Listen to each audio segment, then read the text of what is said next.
Yeah, what is up, Instagram? Thank you guys for joining us on the Dirt Life show here at Coin Power Sports for the Outlaw Series Can-Am 12-hour race at Texplex. Dude, it was it was a barn burner. So, like I said, we're at Coin Power Sports today. Thank you very much to Travis Coin and Todd for letting us hang out here. We're going to see how my co-host sitting right next to me does. They call her Bellasita on Instagram. Bella Bouchard, how are you? I'm good. How are you? Doing fantastic, actually. Like, I'm so stoked that it's not freezing like it was in Texas. Like, Oh, it it's, was terrible. dude, so terrible, I had right? frostbite at the end of the day. It was so bad. So first thing I want to get out of the way is thank you to Bella and her whole family for making this happen so quickly. Called them up this morning and they were just like, "Yeah, dude, let's do it." It's going to be a pretty fun little show. We're going to talk with dude a whole bunch of people. We're going to talk with CJ Greaves, Tyler. I think he pronounces his last name Remereed. Bella's going to be co-host, and she's going to ask all kinds of cool questions. She's done some serious research. We're going to talk with Hunter Miller, the winner of the Texplex 12-hour, with Kyle Cheney, as well as Cody Miller. Corey Willis, man, he had some bad problems with his car.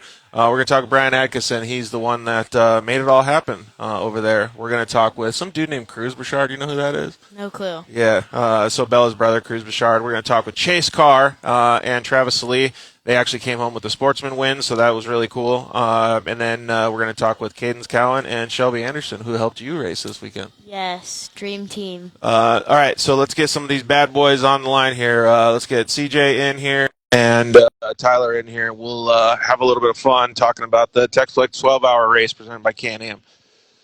Man, dude, it was such a gnarly race. CJ Greaves and Tyler, you pronounce your last name Remereed? Yes, sir. Right on. Well, welcome, boys. How we doing? How we doing? We're doing pretty good. We're over here at Coin Power Sports, and I got co-host extraordinaire Bella Bouchard right next to me. She also raced with you guys at the 12-hour race. So all you guys logged laps, and I just sat there and talked about it, man. Here, give me 1 second. I can grab some earbuds. Oh, okay, cool. All right, Tyler. So we're going to start by asking you a few questions here, buddy. You haven't been racing UTVs for that long, have you? Nope, just about 6 months now. Dude, that's so crazy for me to even think about that. Did you like play ride UTVs and stuff before this? Yeah, growing up, we had side by sides and just like four wheelers. We'd out for the weekend and have fun. And then we started racing.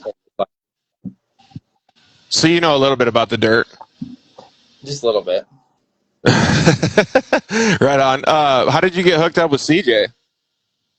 So we met at one of the Crandon races in the for the champ season, and we were out one night. We met up with some other people. We started talking, and then we kind of just got along right from there. And I knew going into the 12-hour that I didn't have like a strong partner, so I'm like, "Hey, man, would you be interested in driving with me?" And he's like, "Hell yeah!" Nice, dude. Way to get the like level of strong like elevated, dude. That's pretty rad. Yeah, I mean, it was at first. I mean, I talked to my dad, and I'm like, "Well, here's this guy who's just a professional," and we thought he would say no at first, and then he was just like, surprisingly, he's like, "Oh yeah, for sure."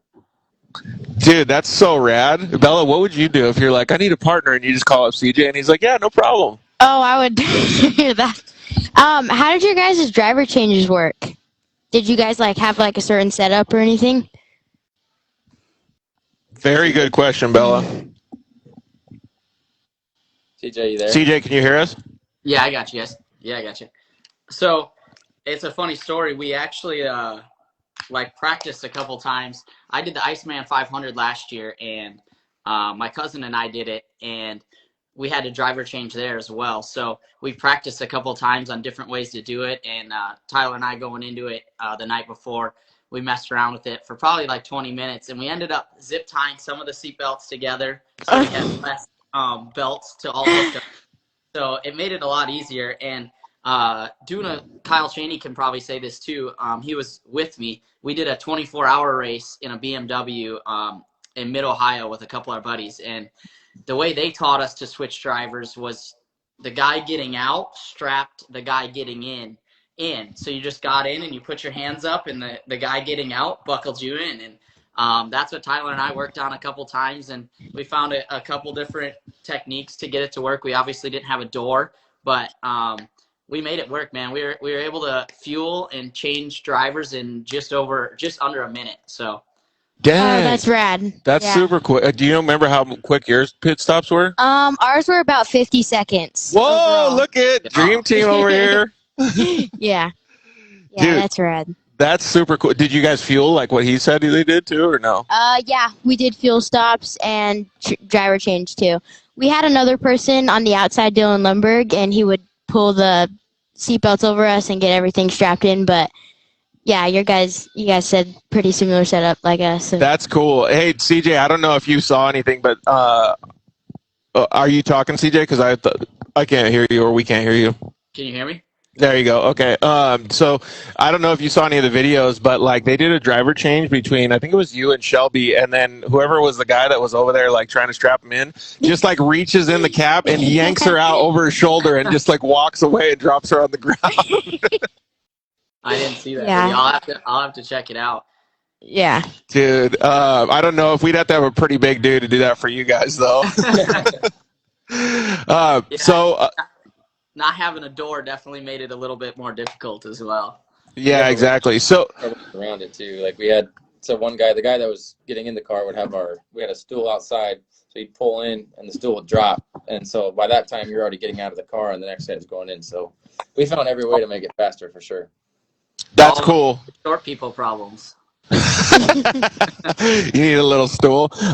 So aside from being like, I don't know, trying to do well in the pits and like fueling and stuff quickly, what were some of the things that you guys talked about as far as race strategy goes on the track? Because CJ, when you guys started, you came out firing. You were leading for what, the first 4 laps?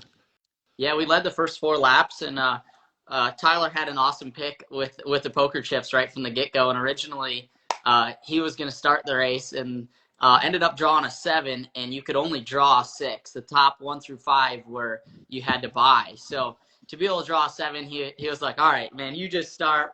And I'm all right, I'm down with that. And the goal was just to get out front, man. It was to get out, clean air, get a good start, and just put ourselves in a good position. Obviously, it's a long race, but starting further back, you definitely had to work through a lot of traffic and a lot more mayhem in the beginning. So being able to get out front, we led the first 4 laps, and then just being able to keep the car moving. That was the main goal all day. Was Yeah.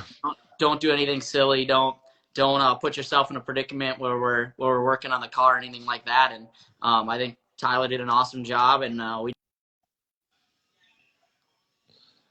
I would definitely agree with what he's saying. So to go along with what CJ's saying, because he just broke up there a little bit, Tyler, you guys had like one of the most consistent days that I saw out of anybody out there. You know, there was probably, I think 70-something people on the track at once? Starting, yeah. Okay. 70-something. And honestly, I think that they had one of, if not the most consistent day altogether. I know you guys ran into a couple issues, but that consistency paid off, Tyler. Oh, yeah, for sure. That's like CJ said, just keep the car running. My mindset for my first drive and my second drive was definitely different. But that first drive going out there, I knew that CJ was going to push the pace, so I wanted to preserve the car, but also be fast. So I just picked a pace that I knew that wasn't dangerous, and I could just keep having fun and keep the car in good shape. But then that second half, we definitely put the pedal down for sure. Yeah, it looked like the lap times, like even some of your guys' fastest lap times were towards the end. Yeah, absolutely. I mean, we had the pressure on all day, and we were slinking around with a couple different guys. Corey Willis was up in there for a while before his mishaps happened. That hey, he's going to come on and talk about him.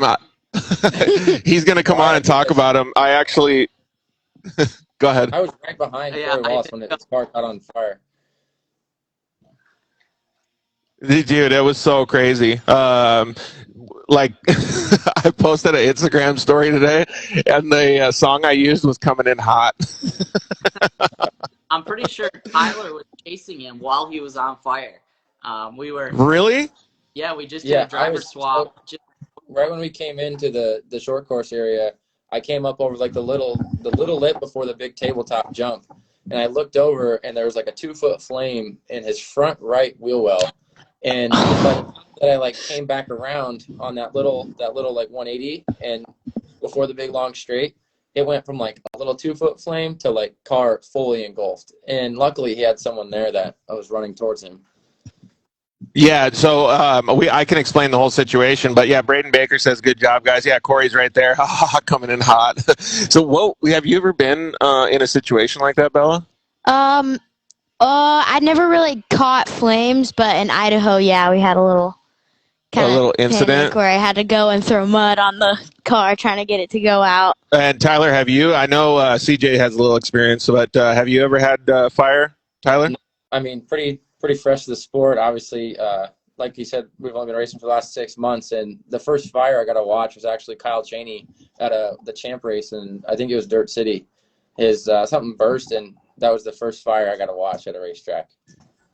Dude, it's so gnarly. Never, ever. I mean, I've been on fire a couple times, but CJ, like, what's the thing? Tim Farr was actually driving. What's his move? Like, because obviously Tyler got to see it, and he didn't know it was happening until that sweeper turn after the tabletop. Like, what's the move when you're in the driver's seat? Oh man, obviously, the minute you know, you don't want to panic. That's the biggest thing. I think a lot of people panic and just try to get out as fast as they can, and you definitely want to get out as fast as you can. But the first things first is getting your seat unbuckled. A lot of people worry about trying to get out and are pulling all their stuff off their helmet and everything else, and they forget about their seatbelt. And that's the first thing. You obviously it's getting warm in there, and you don't want to get burnt or anything like that. And with the safety gear on, it's getting pretty well these days. But just staying calm. You got to stay calm. Make sure that you can get your belts off. Make sure you can get your window net down so you can get out of that thing. Dude, yeah, I agree 100%. Could you keep calm in a situation like that, or do you get nervous? I get nervous, but I don't. I don't know. I don't You really. don't wig out? No. Yeah. Yeah, smooth is fast. If you're slow, not slow, but if you're knowing what you're doing, taking off your seatbelts and turning the car off, especially, you have to be aware. Exactly. Mindful. So I was just going to give kudos. We'll move on to the next subject, but kudos to everybody for making sure that Tim Farr, when he got out of the car, he was safe, and he's obviously a very experienced driver, so he stayed calm in the vehicle. But it was pretty intense moments, and like all of us in the broadcast booth, were running down there and videotaping and making sure they were okay too. All right. So what was some of the little things aside from the big thing that happened? What were some of the little things that happened during your race that you guys were proud of? At the end, I mean, it was I know coming down to the last stint, Tyler wanted to run like an hour and a half and was worried about the times and what was getting close before he got back in the car and at the end. And ultimately he may have not have known it, but I knew getting out that I wasn't going to get back in. I mean, even new and he's only been in it for 6 months, I wanted to see him take it across the line, win, lose, draw, wrapper. It's his team. It's his car. He put in the heart and soul. I was just there to look good and do my part on the track. So hats off to him and his whole team, man, for being a team that's only ran for 6 months and to be able to come out and have flawless pit stops all day long and have a car that really had very minimal issues all day was pretty flawless. And then probably one of the most fun things for me was just watching the two Millers catch me. I mean, it was like slowly but surely. I thought for sure on the third lap I was planning to move over for him. And we were like 3/4 the way through the third lap, and we were in this little wash, and we caught a lapper. And I was able to get up on the bank and get around the lapper, and it gave me like 6 or 8 car lengths, maybe even more by the time they got around. And I'm like, all right, screw this, guys. I am leading 4 laps. I'm not letting I am using this lapper as a pick, and I could just imagine what they were thinking the whole way. Like as we were bombing along the creek, coming back, just hopping along in this little arse. When I see both of them bumper to bumper, just trailing along with me, I'm like, the whole time I was just picturing like what Cody or Hunter was thinking while it was going on. But it was a lot of fun. Ultimately, I think Tyler had a good time, and the team as well all had fun. Yeah. What do you think, Tyler? I mean, overall, I was so thankful. What we were saying at the end of the night is we had a flawless day. The pits were our team was perfect. You really can't complain. It was amazing. When I first started building that car, I built that whole car. I took it all the way down to the frame and put it all back together. And I looked at my dad and I said, the only thing I want to do is give CJ a perfect car. And I was worried going into it. But then, after, seeing what that car did and the day that we had, like, I couldn't be any happier. Dude, that's so cool. Bella, I don't know if you're getting the same vibe, but listen to him talk. That's that whole teamwork thing that you and your mom were talking about before we started the show. Oh, yeah, it's all about the team. If you don't have a good team, you're not going to have a good race. It's just how it is. Whether they're driver skills or not, you have to go in with a good mindset and a good attitude. You want to ask them, like, what their support system was behind just these two guys? Yeah, please. How was your pit crew and everything? I want to know who helped out.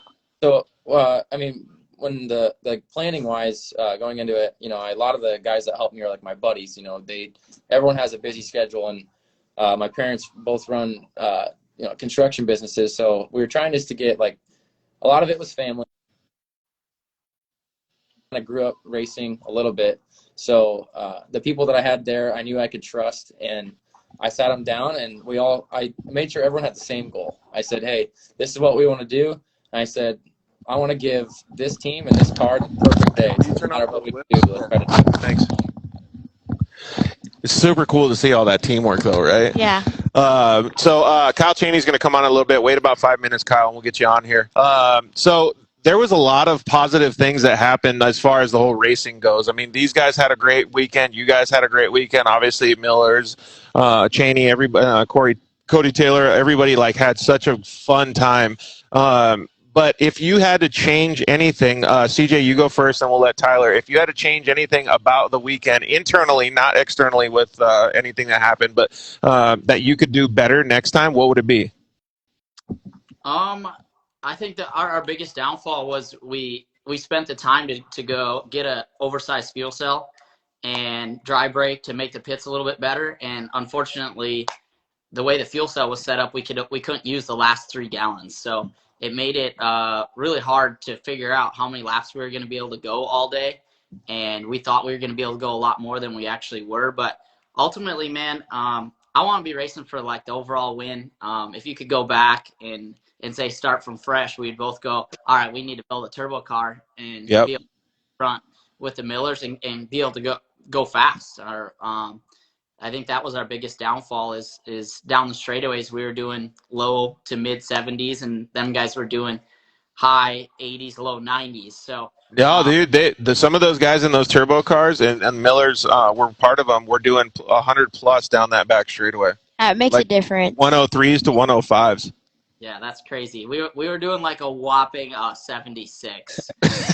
Full tilt. That does bring up a good point, though, that RS1 was mad fast in all those tight sections. Yeah, absolutely. And that's what I'll to myself when the Millers were chasing me. When it got really tight, I could barely inch away from them, and then we'd get out of that, and I felt like I was about to get steamrolled coming by. But ultimately, we had an awesome time. I mean, obviously, a turbo car would make you feel more competitive, but to be able to do what we did in a stock RS1 and have fun and be able to take a team that's new to the game and be able to run up front and the crew behind it all. I mean, his mom was phenomenal the whole time. Every time getting out of the car, something to eat. We got it set up to take a nap. Dude, that's so cool. Anything. It was a whole lot. I was really glad I was able to do it. Dude, those weekends are the best because it brings you back to the real core, the roots of dirt racing, right? On off-road racing. It makes it so fun. Yeah, your pit crew is everything. All right, Tyler, you got about 60 seconds. Tell me what you would change to make it better next time at the next 12-hour. All right, 2 things. The first thing is when we started planning, I asked CJ, I said, you want to run an NA car or a turbo car?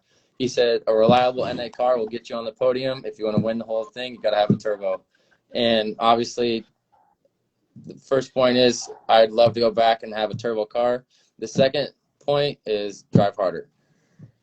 Oh, nice, dude. Putting it back on himself. I like that. Yeah. Well, both of those things, I can't tell you how much it means to me. I know driving home, we always do race recaps. We always want to know what we want to do better. If you weren't a good racer, you wouldn't know what you're going to change for next year. So I'm stoked to see what happens next year for you guys.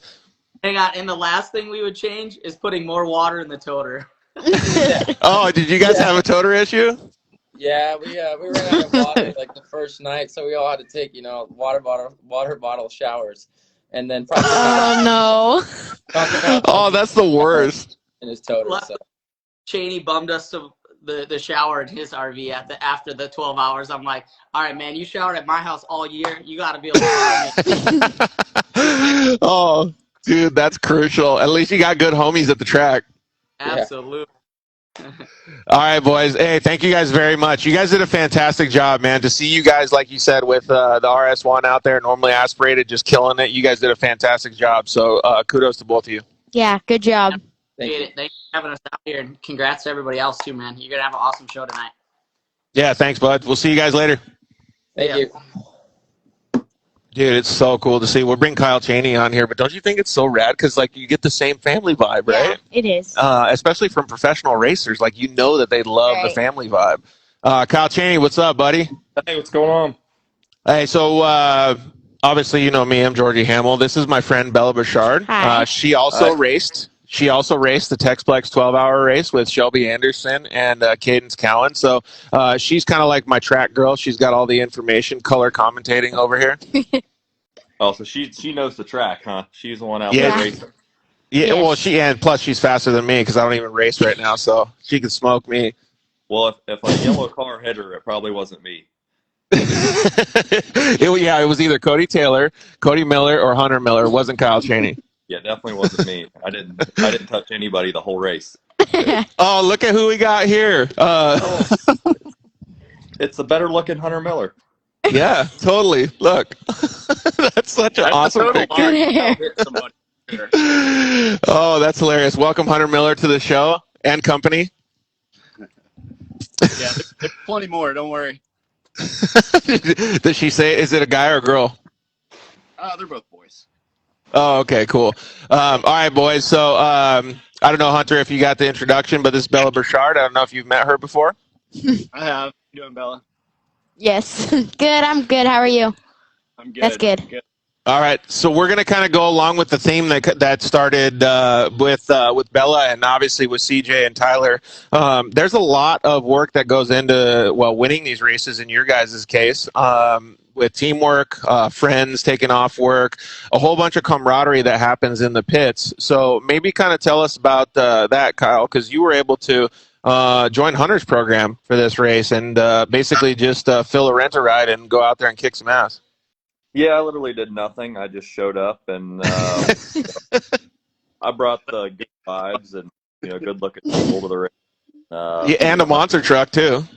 Yeah, I brought my monster truck and we just showed up and I told Hunter if he wanted to win, then he was going to have to let me race, and he decided to win, so he invited me. Oh, he's being serious though. Like he's completely serious. Like The confidence.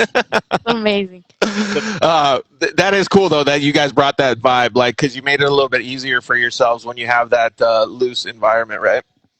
No, for sure. And like I said, Hunter didn't want to get beat, so he's like, can't beat him, join him. It's kind of what his motto was. Yeah, is that true, Hunter? Yeah, he's taking all my lines here. Hey, he stole them from you, right? Yeah, I of course I did all the work, got everything ready. Kyle showed up like a rock star, sat over there, stared at his phone, staring at how much money he's losing on crypto. I start 33rd, get us to the lead, give him, car that's as tight as it started, and then it comes around the next lap with the plastic hanging off the front of it, bumpers bent, the lights are pointing.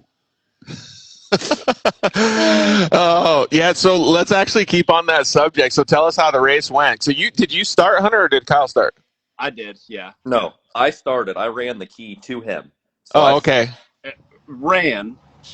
A brisk walk, maybe. What place did you guys get on the whole shot? Last, probably. Oh, that's because you were too to buy a chip. The only thing I will say for Kyle is that when he ran the key to me, he didn't drop it in the floor. Because Yeah, that's one thing. first thing he did was drop it in the floor underneath the metal grate that I have for a floorboard. Oh, great.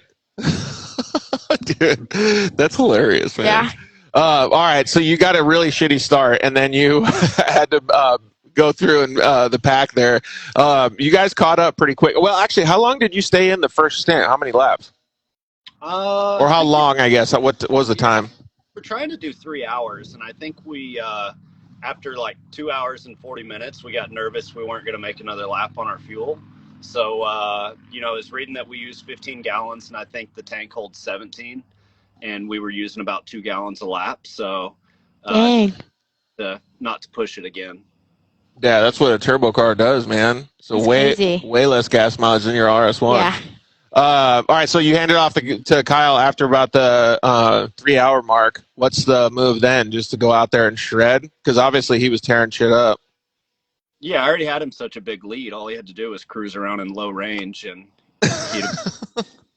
Hunter Bear. yeah, was cruising around in low range and still managed to run over something or somebody. Well, Hunter put a horn in the car, and he has this really quiet exhaust, and people just don't get out of the way. And I just kind of maybe used the bumper once or twice just to let them know I was there. And now there is Little no love tap. A couple love taps, and Brian Nothing hard. 2 love taps. Who was the yellow Can-Am that was running around with the siren on the whole freaking time? Was that you? Cody, No. They were smarter. Cody Taylor. Yeah, I wish we had a siren. Dude, yeah, I just heard that siren like all around the whole course. I'm like, does he ever turn this thing off? Well, they were passing people the whole time. There was 100 cars there or something. It was ridiculous. Yeah, it was pretty rad, right? Let's see here. We got I don't know if you guys know this dude, Cody Miller. He's gonna try to we're gonna try to get him on here too. See how his race went. Was he ever in the lead, or were you guys always out front? Ask him about it. Yeah. Cody Miller, what's up, buddy? What's happening? How are you? Oh, good, man. I just couldn't hear the phone ringing over the siren on my race car. Hey, Cody, do you know Bella already? No, but how's it going? I'm good. How are you? Oh, really good. We're just sitting down here for a game of It poker. sounds like Cody's got some pretty crappy Wi-Fi, man. Yeah. Yeah, we need to get you on better Wi-Fi or a better cell phone signal, dude. He's playing World Series poker right now. Mm-hmm. Yeah, figures. Looks like he's paying a lot of attention to us for sure. Technology isn't working out. All right, boys. So, Kyle, keep giving me the info on the race. So, I want to actually get a little bit more serious. I know you guys have a loose program right now, but like, you guys really did put in a lot of work for this. You guys both understood what the plan was going to be. You wanted to execute. Last year wasn't exactly what you guys wanted, so you guys wanted to go out and win this year. Yeah,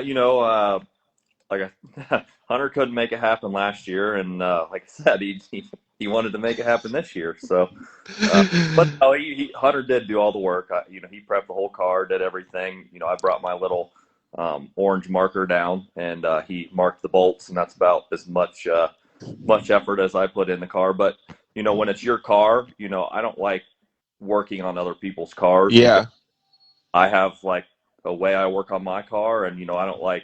I know everything's done when I do it, so I just kind of let Hunter do everything, and he's a really good mechanic, probably a better mechanic than he is a race car driver. So, I put my faith in him and his mechanic skills. well, yeah, that is true though. Like when you guys are working on the cars, like they're out there. Well, clearly weeks before, but they're out there making sure that the car is in tip-top shape. What's the communication you guys have? Because Bella kind of asked this question before. Like, before you get into the pits, like, do you guys give information when you're coming in on what's going on with the car? Because you guys both can feel what's happening with the car better than most. We would have liked to, but our radios weren't working. So we were given hand signals by how much fuel we've used. And I knew when he got to 13 that I was getting in the next lap. So that was about the only communication we had. But, aside from Kyle screwed up my plastic, honestly, like that thing, it's my KOH pre-runner, and all I'm going to do is change the shocks and tires, and it's ready to go to KOH and start pre-running. Like, it's still that fresh. Dude, that's so crazy, don't you think? It's pretty good communication for the circumstances you guys had. Did you have any questions for him? Not really any. So Bella started a little bit further back than you guys. What place did you guys start in? 57th. And moved up to what place? 5th. 5th at the end. So she had to move through 52 cars, or their team had to move through 52 cars. You guys feel like you moved through that many cars, or did they get the win on that one? Oh, they beat us for sure. But honestly, like with Kyle's running skills, we might have started first. I love these interviews, don't you? Me too. They just joke. We I like I heard- 30, and I heard on today's interview, everybody's talking about our top speed, and everybody said it was like 110 or something. That's a lie. We were doing about $170 at least. yeah, I was gonna say 169 sounds about right. Yeah, we were right around 169 mile an hour. Yeah, exactly. So I was actually talking to most of the people that had turbo Can-Ams, and I think I overheard some people saying that, so I just kind of guessed on it. But I still think, honestly, like if we're just talking technicalities here, I still think those RS1s had a massive advantage in a lot of those tight sections. I mean, you guys could throw it around, but those things just start and move like nobody's business. I mean, it was really tight. There were, I don't know what, 2 straightaways where you got to really haul an ass. And one was maybe 5 seconds. The other one was 10, and it kind of snaked back and forth, had a big ski jump in the middle of it.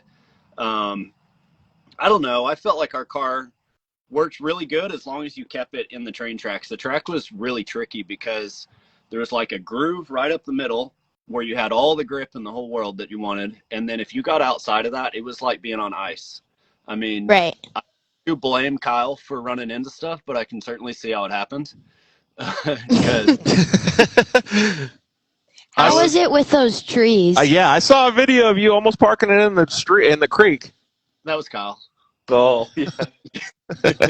No, I came around that corner and I just got out of the groove by that much, and it about went down in there. I mean, and I thought I was going in, and I thought as I'm going down in, I was like, well, shit, at least I have a winch on the front of this thing so I can pull myself back out. But backed out.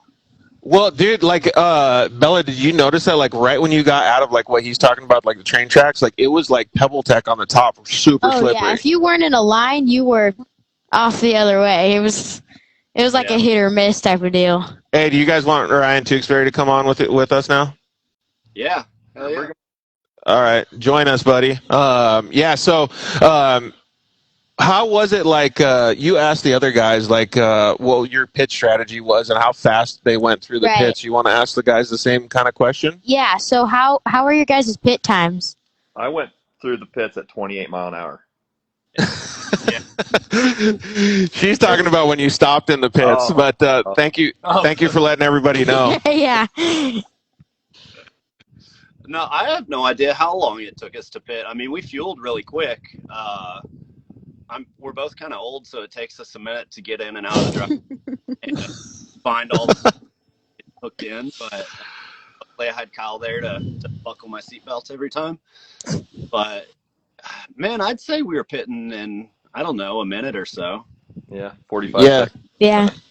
Yeah. Ooh, see, so they were on the same time schedule as you. Mm-hmm. About 50 seconds for us. That includes fuel and driver change.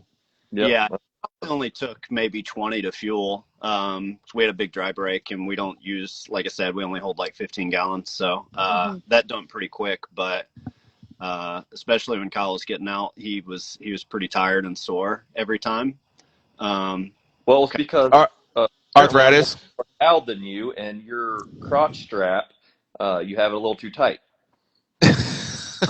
I hate that too. You're like, oh, I only want to run 4 this time. I'm not running the 5th harness. Right. Be protected. Oh my gosh! All right, we're gonna skip over that. How many tees deep are you in right now, Kyle? Oh, this is my first one. Oh, okay. So he's just barely cracking the surface right now. I bet you if you were over there playing poker with those guys, they're at least 69 deep. I didn't get invited. All right, so let's see here. We only got about 5 more minutes left. On a serious note, like the race went really good. Like I was actually super surprised at how everybody managed it. Not how the race was like structured, but like how every single team managed it. And Bella kind of brought it up at the beginning of the show. everybody worked together so awesome. Like, to do all of that and win the race, you got to have some serious skills. So you guys did a fantastic job. But if you guys had to pick one favorite part of the race outside of winning, what would it be? I'm gonna tell Hunter has his favorite part is every part of the track. When he did the parade lap, he's like, "Oh, this was my favorite part last year." My favorite part. Oh no, this is my favorite part. Everything's Like, Hunter's. You love every part of it. Yeah, well, that means you love racing, right? Yeah. So I got actually a funny story if you guys want to go and Tarantino this. When we did the poker run, I got to take out the tow truck, the Can-Am with the big old back part of it with the straps and everything. And dude, Cody built it. yeah, perfect. There you go. So it was solid. Like, we had a race prepped mobile. Like, we were doing good. We had 3 film crew in the back and 2 guys with 0 seatbelts on in the front. And there was some guys that were probably, I would say, 6 or 9 liquid. They were hydrating real hard, 6 or 9 beverages deep. And they were just ripping in a 4-seater Can-Am that was dropped. It looked like it was Long Beach Lloyd's like car, like just on hydros. And then there was another guy that took Casey, I forgot, was like from UTV magazine or something like that. And all of them didn't know each other. They were all separate, and they just jumped in random cars. And they were going so hard next to us, battling with us, and we whooped them all. I believe I heard someone even flipped on the parade lap. What? Yeah. It's a parade lap. Yeah. And it was even a pro. Oh my gosh. You want to call them out or no? No, I ain't gonna call him out. For like first 4 laps. In time. Oh, that's hilarious, don't you think? So everybody had fun this weekend. I got in my 1 race lap, and everybody else got in probably about 10 more miles in their race lap because we were just shredding on everybody. Shredding. Completely. So if you want to know who won the poker run, you can look at this guy right here. We damn sure. No, we didn't. The other guys that were staying hydrated, I feel like they won in their minds, though. Yeah. Anybody hydrated always wins. All right, so we still got 3 minutes left. What kind of questions you got for these guys to make your race program better for next year? Maybe they got some hot lines or something on the track. Yeah, any advice, really, please. I want to win next year. Yeah, just like Kyle, you'll automatically win. I mean, I don't even know. That isn't. It's not a bad idea. It really isn't. I mean, I'm up for auction, so To the highest bidder. highest bidder. Super fun race. That one's one of the highlights of my year. I love it because the whole pit crew is so involved. You know. It was the only one this year too. Is it?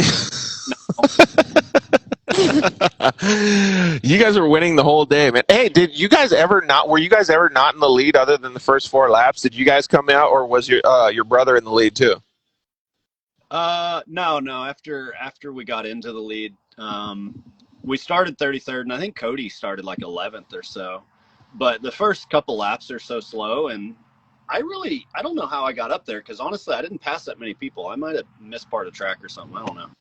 Dude, your pace was pretty fast though. Those first couple laps, like we were looking at it, and I forgot if it was Dustin Jones or whoever I was talking to in the booth. We're like, dude, he's moving pretty good. Like, we actually commented on saying something like, if he keeps this pace up, I don't know if the tires will last this long because the car was actually going pretty good. The tires didn't last. Don't worry. No, they were slicks at the end. Yeah, same. Were yours too? Oh, bad. By the end of the race, like the last 2 or 3 hours, how was the track for you guys? Because I know it was pretty beat for me.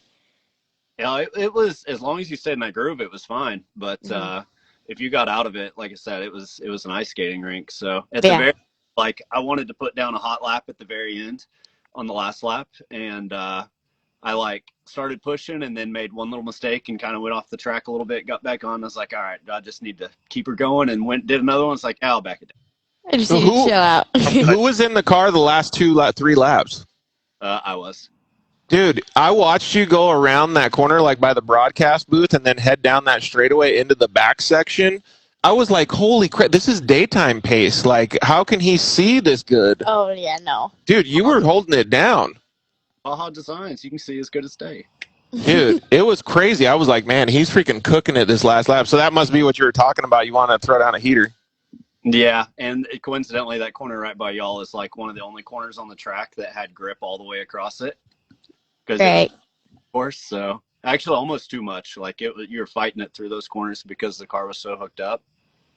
So. Dude, that's cool though, man. It's like an RC car at the end of the race. Is the tires are bald, but they're nice and warm. All right, if you guys had one thing that you could do better for next year, what would it be?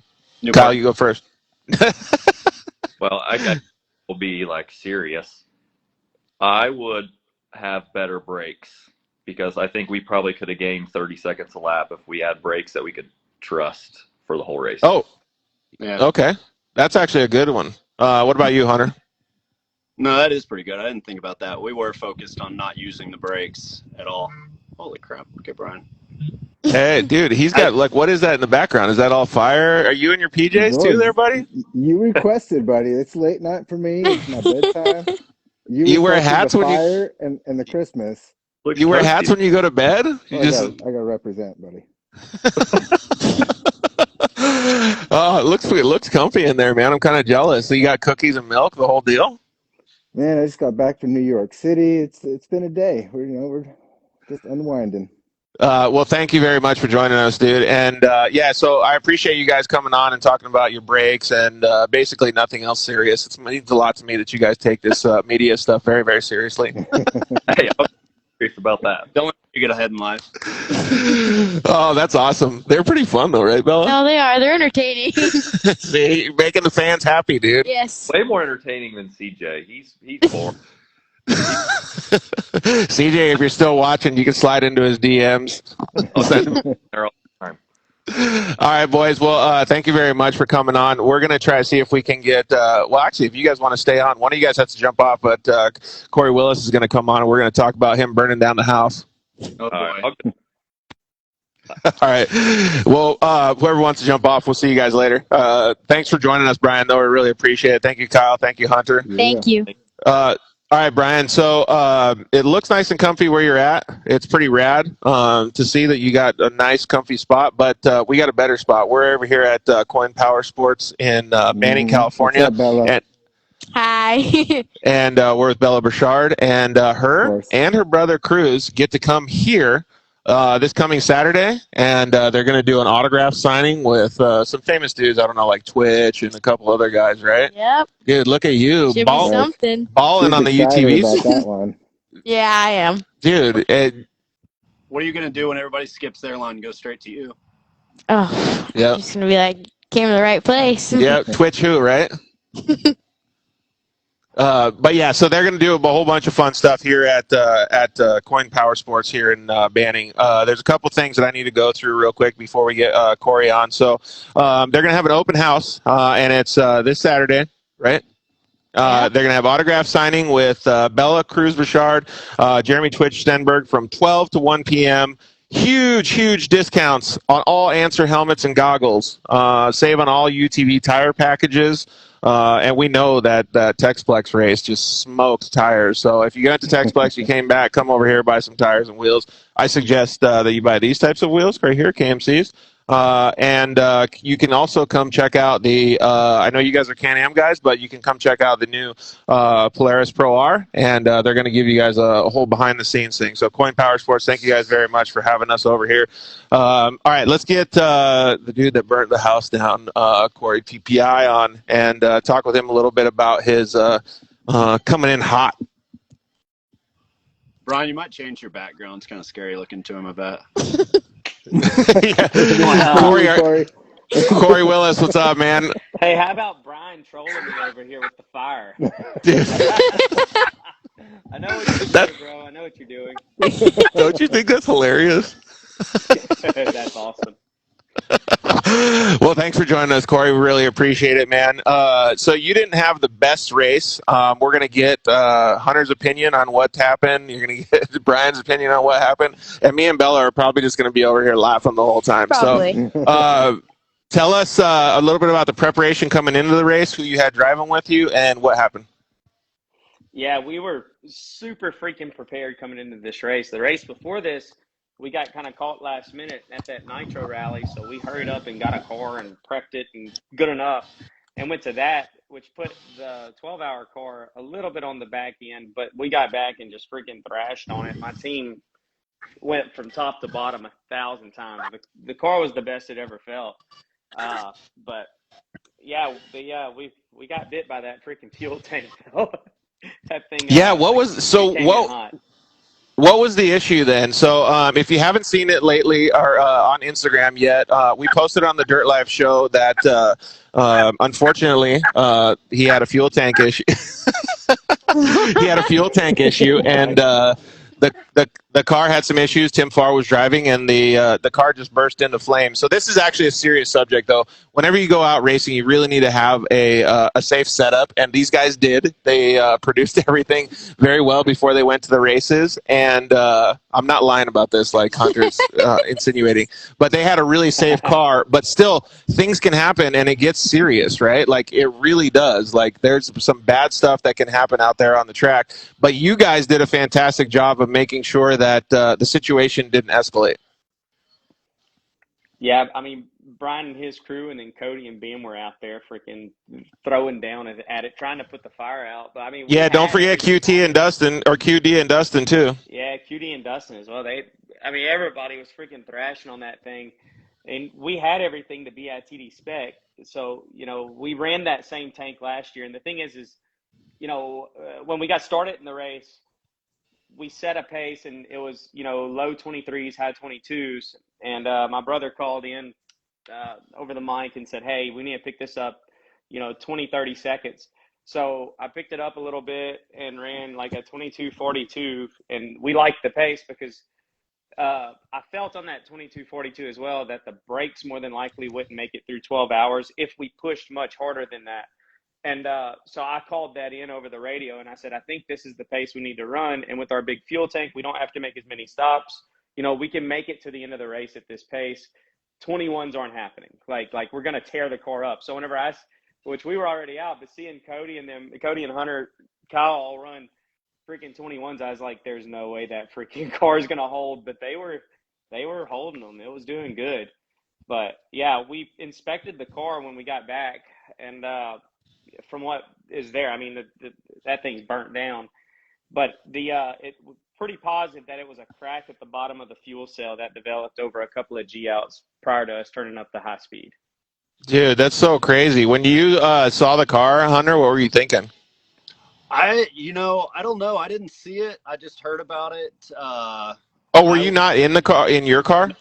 No, Kyle was out there, and I was actually going to get some lunch at my buddy's trailer. And then I saw the water truck go by honking the horn. And I was like, something's going on. And I walk outside, and all I see is huge cloud of smoke, black smoke.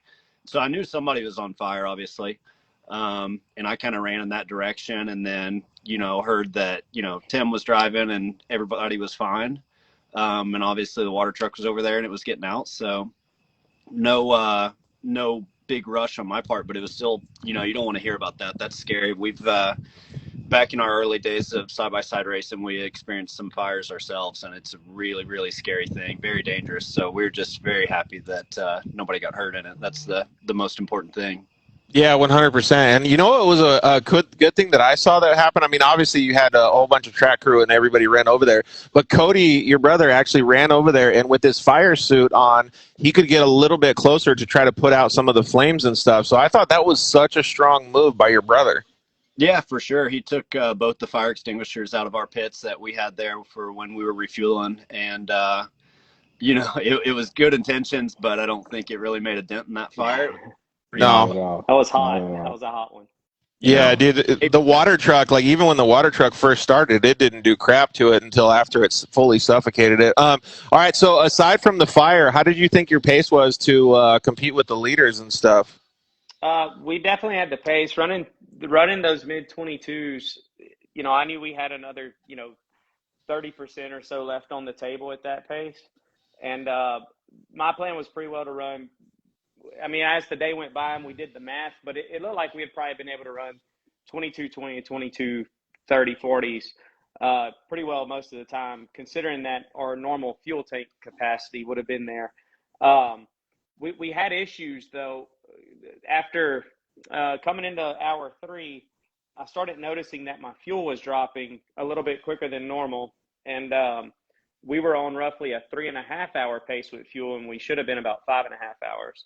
Whoa. So we were tossing back and forth in the pit as soon as we made the driver change, because we went ahead and made our driver change because I was having to get fuel a little bit quicker than normal. And so when we got back in the pits, we were discussing why the fuel was so bad. We had done something special in tuning where we were running the car super lean, and then whenever we would get on long straights, then it would take enriching up to keep the turbocharger cool. But we knew we didn't have, mathematically it shouldn't have burned that much fuel. So when we got back in the pits, we were saying, well, maybe that's what's causing the fuel. And I said, we've got more long straights and we're running 90 something mile an hour. So, maybe it's just faster. Maybe we're just off. But, it's once Tim got in the car, he called in and we had just filled the car up, and the overflow's right past the driver on the cold side. And he said, I've got some fumes I'm smelling. And I said, well, I smelled the fumes right when I got in there, but I think it's just from the overflow, keep your nose on it. And so he took it back. It was probably at the end of that lap. He said, guys, the fumes are super strong. And so he said, okay, well, did the bars drop any? Can you bring it in? And it was a little while till he got back on the mic, and he come back in and he had said, yeah, I'm missing 2 bars. That means he burnt 16 gallons in that one lap. It's not possible. Whoa. No So way. we knew we had a problem. So as soon as we went to address that, someone ran into our pits and said, hey, your car's on fire. And I said, that car doesn't catch on fire. It explodes. I said, Oh, that's not damn. good. So we went out there and looked, and I seen just like the big mushroom cloud of smoke. And I literally just kind of froze because I was like, my car just blew up Tim Farr. No. Yeah. I waited all these years doing stupid stuff, and my car killed him. But thankfully, that wasn't the case, and he's freaking did like the pro he is and got out the car quickly. So. Yeah, it was pretty much the dream situation, I guess you could say, right, Brian? Yeah, I think that it's important to note that this was a freak thing, and that Totally. it wasn't a manufacturer defect or anything like that. It's just one of those things that happened, and once I saw Tim was out of the car and there's no driver, everybody was fine. I just reroute the track and let that thing go. Yeah, that's pretty much all you can wish for, is just that everybody comes out safe. Yeah. So if let's get back on a little joking note, Hunter. If Corey was keeping up with those times, you think he would give you a run for your money? Well, no, because I'd have just put Kyle in. And Hey, let's go. Oh, the angel that wins everything. Well, I think it was Korma, because before the race, we were all doing these interviews with Courtney, and I was giving Kyle some crap in my interview, and it's like Korma came back around and just poof, slugged me right back. I got it good. Hopefully, I'm good for a while on that. I might not do that again. That's so crazy. Well, Corey, I don't know if you know any guys that have any extra Can-Ams that they're probably getting rid of in the next 6 months or so, but I know a few people. They have all yellow Can-Ams. Maybe you could talk to those guys, get a newie. Brian's got some Man. defense. Sure. Thankfully, S3's already had me some new chassis in the works for 22. So, that was a car that we were going to sell after that race, but El no go. Yeah, that's definitely a no-go. And also not a yellow Can-Am, but I drove a Can-Am to a victory on the poker run called the Tow Truck. That was fantastic if you're interested in racing that one.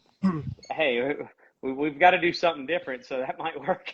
We call her Mater. No, we know what we're gonna do next year, and I like it. It was just a freak thing that happened, but it makes sense as looking back now. It kind of makes sense as to why it happened. I mean, we had pressure tested the tank and everything prior to the race, but I really think us hitting a few of those G outs really hard for a few hours had just wore that bottom side thin on it. Even with the way we had it mounted.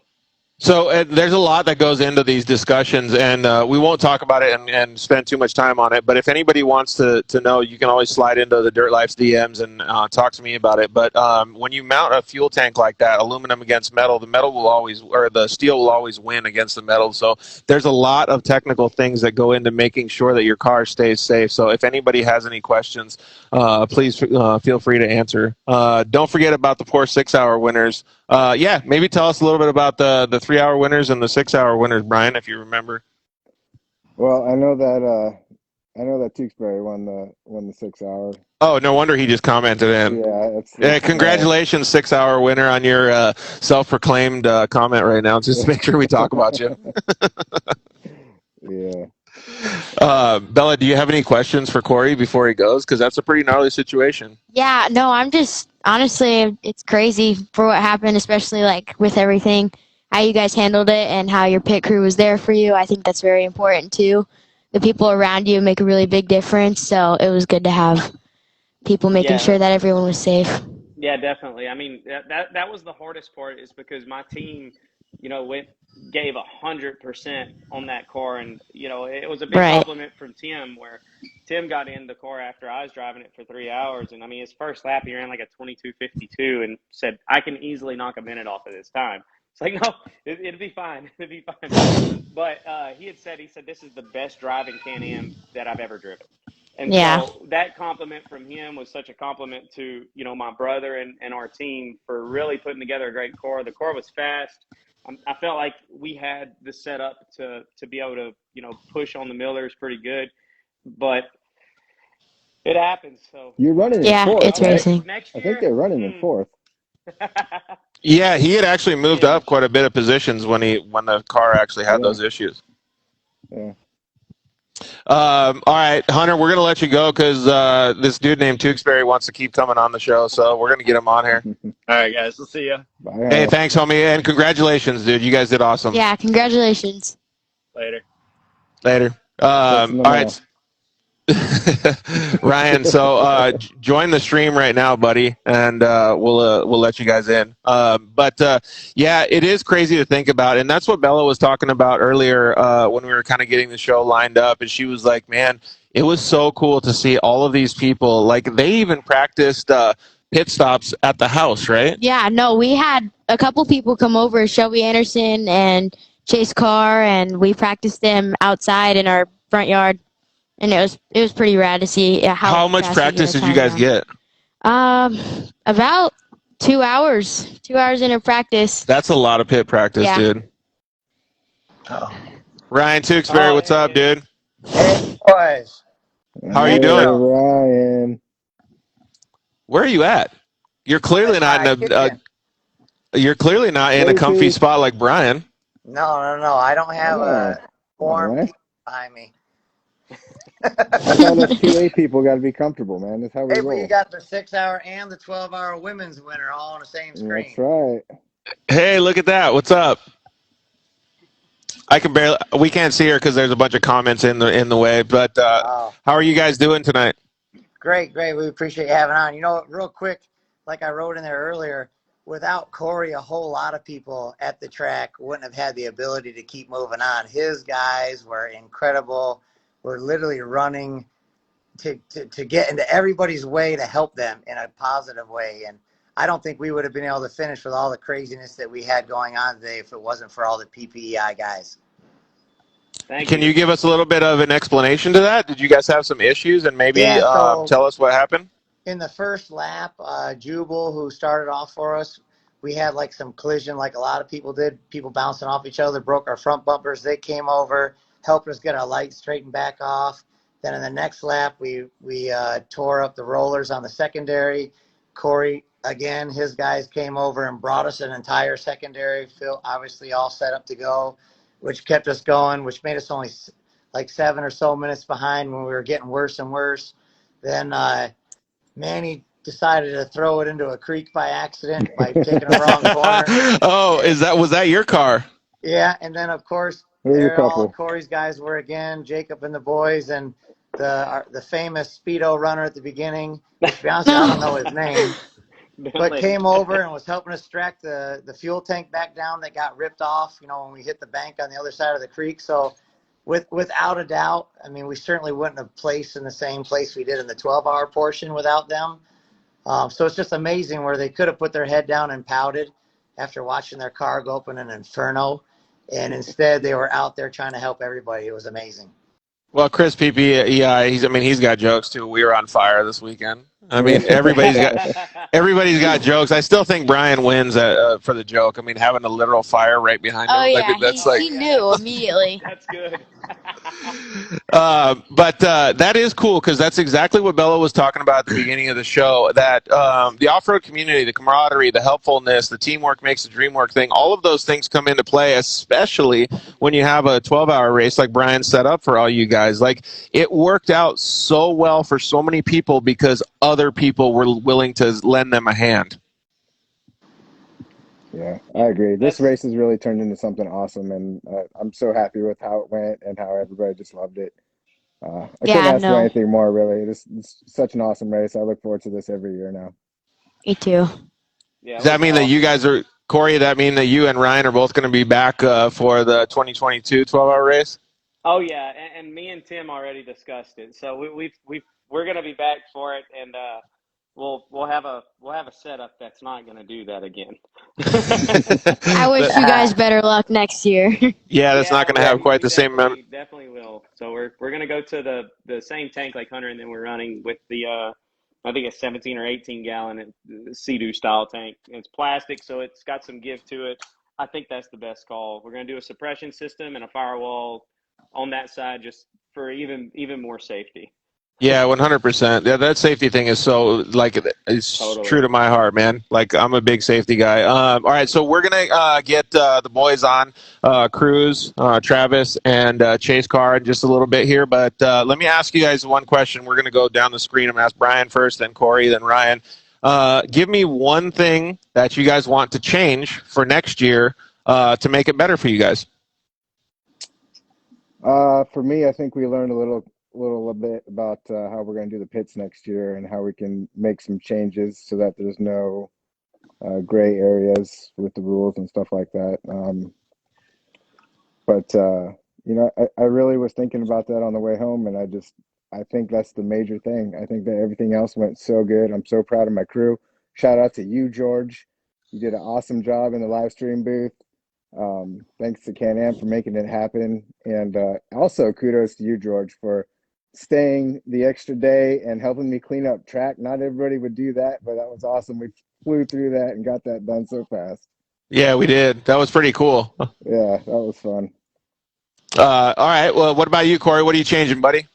Well, and don't give us the flame answer. Give us something that's a little bit different. Yeah, truthfully, I felt like we had one of the fastest, if not the fastest, cars on the track. I mean, it was just spot on. I'll probably do most everything similar. Might change the tire setup just a tad, but I mean, it felt good once I got a little heat in the tires. I'm gonna run pretty similar to what I did last year, with the exception of a different fuel tank, and we may turn the power down a little bit more on the car as well. But one thing I think worth noting for anybody watching, how important it is to drill getting out of the car.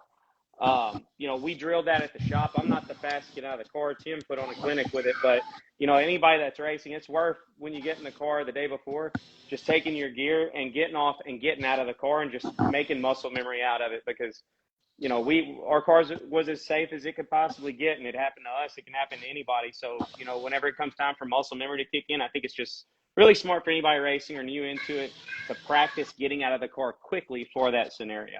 Yeah, I agree with that 100%. Well, and best case scenario is an experienced guy like Tim was in the car, right? Because he did everything. He stayed calm. He bailed out. He knew everything that was going on around him. So he was really good with his surroundings. I don't know if we just talked about this with you guys, but Bella was saying that they actually practiced at their house the pit stops, getting in and out of the vehicle for a few hours before the race. Like, I think that is one of the best things that I've heard in a long time for teams. Yeah, and not just even for speed, for pit stops and stuff, but mostly for safety. Like, having everyone, making sure that everyone knew what to do just in case something were to ever happen is definitely something that's super Did you have important. call signs with the pits and stuff? Like, hey, I'm getting out of the car. Like, this is happening. Yes, like even when we were going down that straight during pits, I was going 15, 14 miles an hour. I was letting them know, hey, it's driver change. I'm getting out. Check the back end. Make sure everything's good. Like, communication is definitely key in a race like this. All right, Ryan. Then give me one thing that you're going to change to maybe a more positive race next year. You know, we ran an NA Can-Am, obviously a few years old, that Jubal provided us, and we were just getting eaten alive on the straightaways from the turbo guys. But we wanted to go 4 hours straight, so I think it would be better to go back to a turbo car next year and then do more stops so that we're more fresh. Manny and I were actually talking about it today, so that's kind of the strategy for next year. Go back to a turbo. Yeah, I mean, all those are really, really good. All right, well, we're going to get the boys on here that actually came away with the sportsman class win. So thank you guys very much for joining us. Brian, you did a fantastic job this year. Corey, I really appreciate your mentality and helping all the other drivers after your race ended. And Ryan, congratulations on doing well as well. Thanks, Cool. guys. Thanks, George. Thanks, George. Yeah. Good job, man. Thank you guys. We'll see you guys later. All right, so now we get to have, again, like, I don't know if you know this dude. His name's Cruz. Cruz? Yeah, they call him Chef Cruz, or what's his nickname again? Cruzy Foods. What's the I think it's Cruzy Foods. Cruzy Foods, right? Cruzy Foods? Yeah, Cruzy Foods. So Cruz Broussard is going to join us. Travis Lee is going to join us, and Chase Carr is going to join us right now. We're going to talk a little bit about how their race went as well, because those guys. Do you know what place those guys started in? Was it pretty far back? I think it was 19th. Oh crap! They had a Cruise really up too. good chip. Chase Carr, what's up? What's up? How you doing? Good, man. I like your hat. That's a cool hat. Thank you. All right. So let's see if we can get your buddies on here too. Travis Lee is going to join us. All my brothers. Yeah. Why is Cruz so late, dude? Where'd he at? Oh, he's probably playing Fortnite. Oh, is that what he's about? Fortnite? Travis Lee, what's up, buddy? How are you? What's up, George? Good. How are you? And let's get Cruz on here, and then we'll all talk a little bit about your guys' weekend. First of all, I would want to say congratulations to all you. Yes. Cruz Broussard, what's up, buddy? Hello. Were you playing Fortnite? Yeah, I was. Yeah, you knew it, dude. You know your brother's super good, huh? I was hoping that you were going to say, like, he's cooking these, like, new rad soup recipes or something. Oh, he should be. Oh, crap. We lost him. Yeah. He just dipped out. Fortnite's calling, dude. Let's try to get him back on here. And then we can start talking about it. Yeah, exactly. Travis, I like your shirt, dude. Thank you. Big fan. George, There we go. I live down here in Carlsbad now. We got to get tacos sometimes in Encinitas.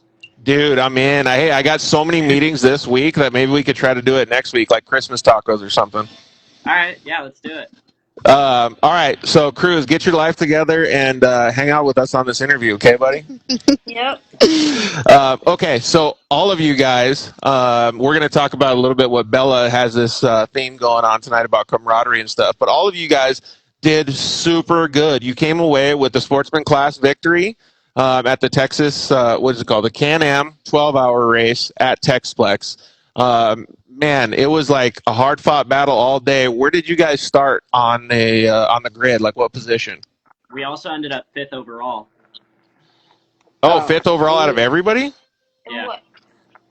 Dude, that's so impressive. Yeah. Oh, okay. I was Yeah, lost so right now. we were all fighting before the like the gate draw or whatever you call it, the gate pick. So who was gonna Who's going to felt the pull? luckiest Cruz that ended day. up doing everything. Yeah, Talking, and pulling. yeah, I Cruz talked, felt the pulled. luckiest, so we had him pull, and we ended up pulling 19th. So it wasn't too bad. Yeah. But, it worked Well, out. number 19 is the best number. That's my race number, so we're good with that. I'm completely fine It's a with lucky that. number. Yeah, exactly. All right, Cruz. So you pull the number 19, and are you like, oh crap? No, we were pretty confident, honestly. We came in, practiced our pit stops, and just went to bed and confidently.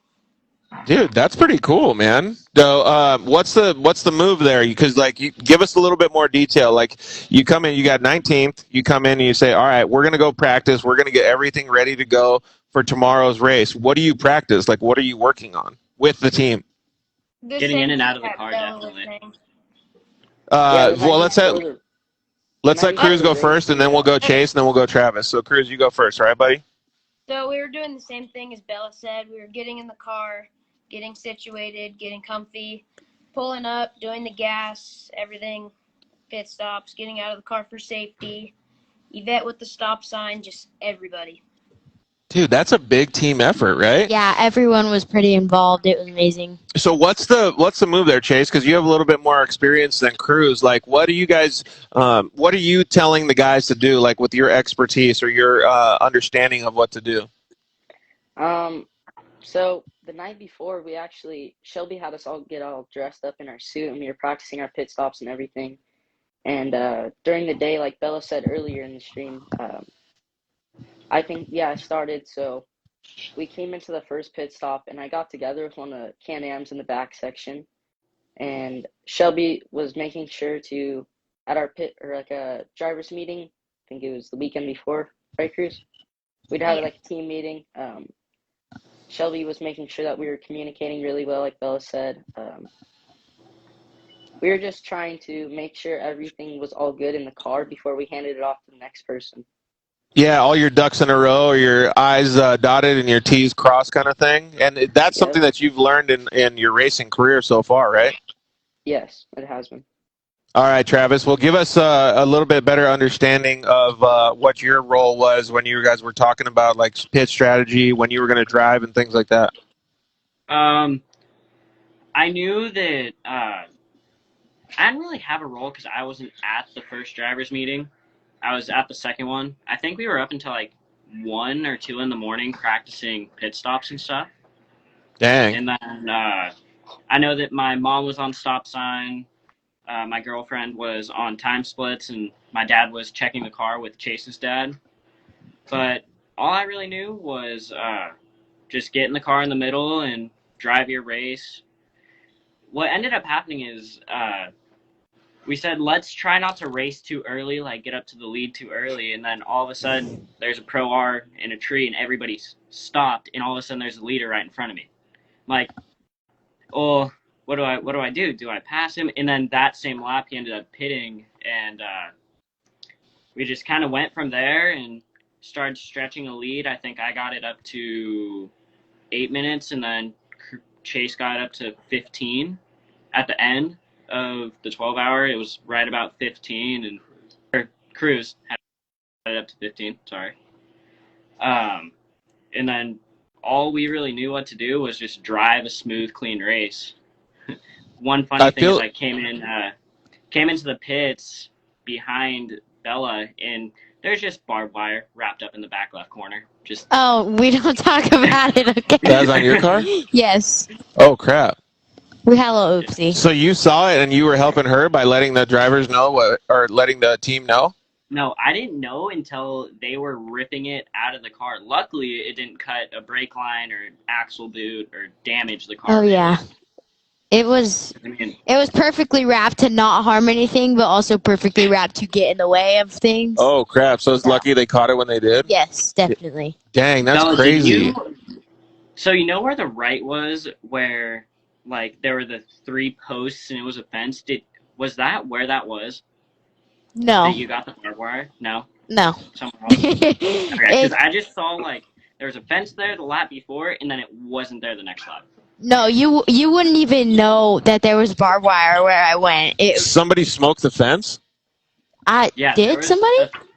So it was like this straightaway where there's a bunch of split sections where the left side's rough, the right side's pretty good, and it's really high speed, and then you come up to this flat right that was it's like you were on ice skates coming into it, where if you didn't brake early enough, you were blowing the corner. I did that once. Yeah, who said that? Was it?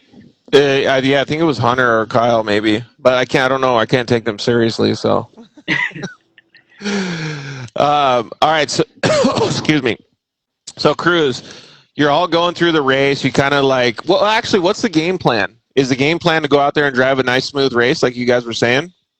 Well, we went out thinking just drive, like you said, a fast, smooth race, and just push when you need to, push when you don't, and yeah, just kind of went from there.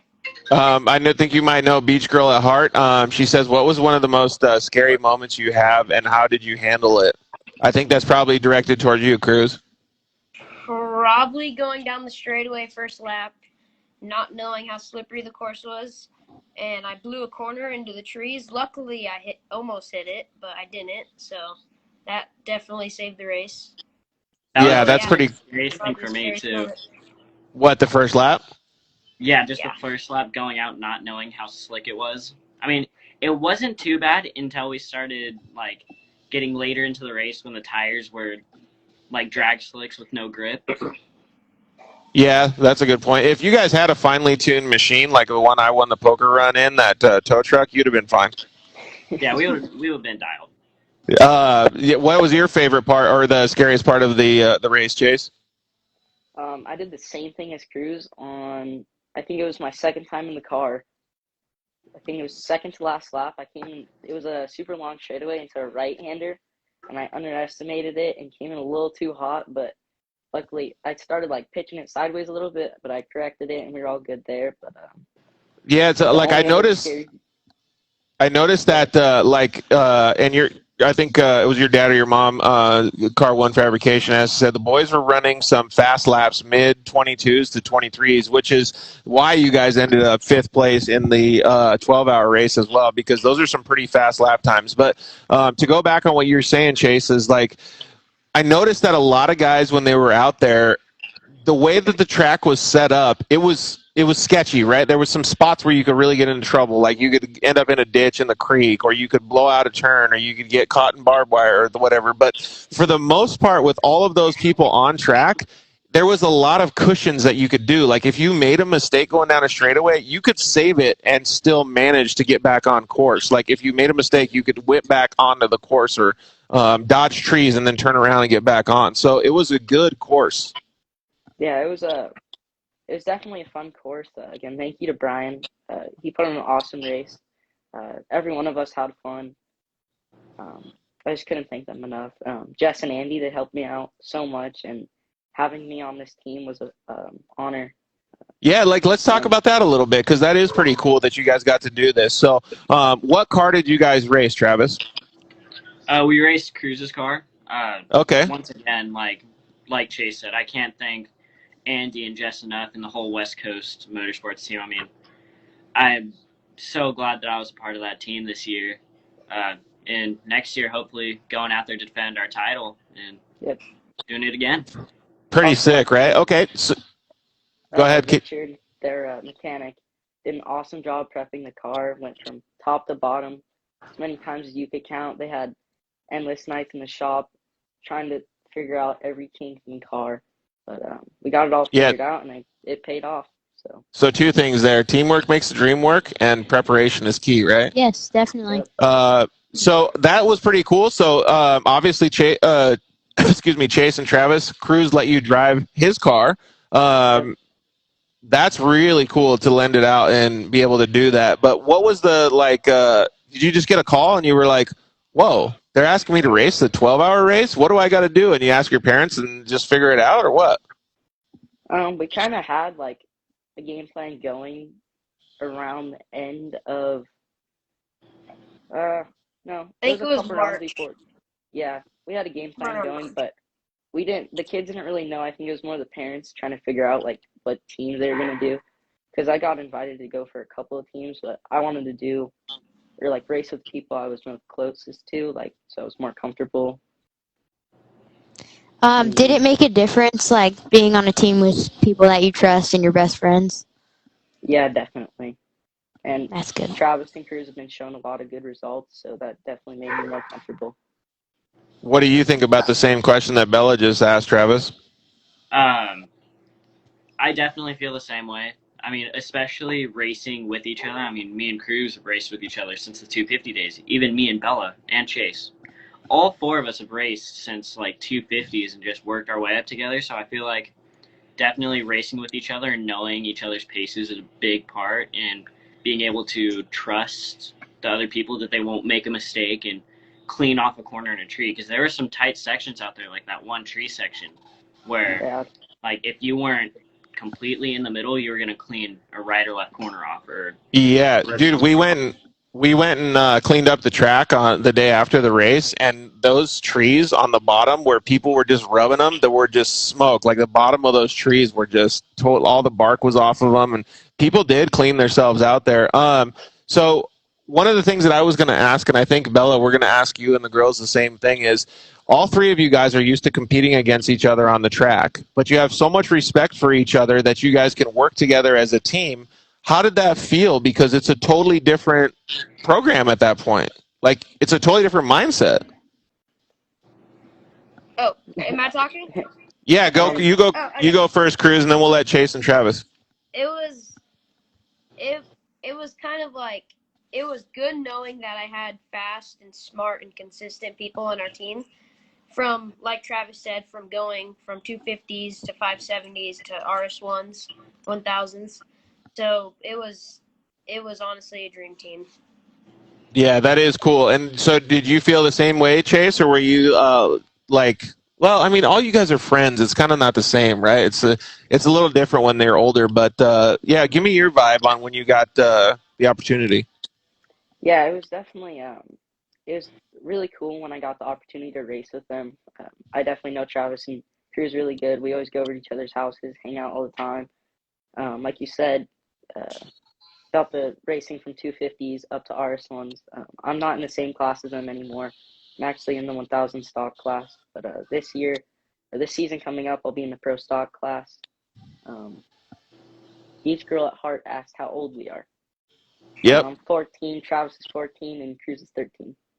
Yeah, so you guys are all right around the same age. And Josie Christensen asked, boys, how excited are you that you guys won? Cruz, you go first.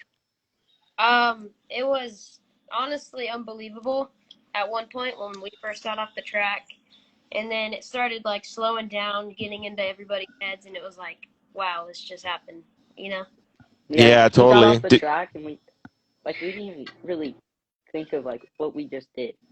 Like, no one was really like, you think like you're super excited, like don't know what to say, but we really were just acting like, oh, we just went and run like a race, like a 170 race or something like that. We really weren't that excited until it like actually soaked in. I was probably more excited for you guys because I was looking at the results sheets and I was like, yes! Yeah, it was rad, especially like seeing everyone. Oh, you guys should have watched people on the sidelines. It was crazy how like so many people were excited for you. Will you read off that comment by Brian? How cool was that start, boys, by Brian? All right, so ask Travis the question. Travis, how'd you feel about that start? It was pretty sick. I mean, all the people just lining up to run to each other's cars and how fast some people were.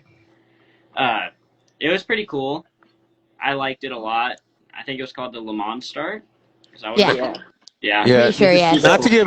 Not to give anybody ideas for next year, but I don't understand why teams just don't have two keys and just pretend like they're passing the key. Like, I don't get it. Like, actually on the start, and someone had a second key in the car. I looked over to my left. I was trying to get my dad on the radio, and the guy just like started turning the car on. Yeah, and there's no way to monitor it. I mean, how are you going to not get caught? I mean, like, it doesn't even matter. All you got to do is just wait for your dude and then just fire it up and go. Yeah, I'm pretty sure there was like. So, Brian. You have to only have one key. Yeah, I don't know how you have to do it, but I checked every car. There you go. So Brian did check every car. So don't try to hide it in your pocket, boys. Yeah, the night before, like Travis said, we were up until 1 and 2 in the morning practicing. Actually, Cruz's cousin Dylan, we were practicing the night before of how to like start the car because I was the one that started the race. So we were trying a bunch of different ways, but we found out like the most consistent way was just to hand me the key and me take my time to get it like in the ignition and start it and go. So that's Brian even took his key. Badass. That's pretty awesome, dude. All right, so you guys can't use my way of thinking then here. Yeah, so excuse me. We're gonna get the girls on here real quick, boys. So let's kind of dial this down. What do you think was the best part of their weekend, and then ask them the same question. What do you think was the best part of their weekend? What I think was the best part of their weekend? Yeah. Honestly, them working together, like seeing how different drivers they are, but how puzzled out they can work together was really the best thing I've ever seen. Yeah, because they just connected. It was like on the same Right, they're wavelength. completely different drivers in Texas and works racing and anything, but then when you put them together, they like magnets, and it was just so cool to watch. That is cool. All right, we'll ask them what their favorite part of the weekend was. Travis, how was your favorite part? My favorite part of the weekend was definitely just going out there and racing, just having the opportunity to race the 12-hour endurance race. It's like, it's not so much a once-in-a-lifetime thing, but it's something that doesn't happen too often, especially getting invited to do it, then winning. Right. It doesn't happen too often. It was really, really great just getting invited out there. Yeah, that's a super cool answer. All right, Chase, what's yours? Yeah, definitely like what Travis said.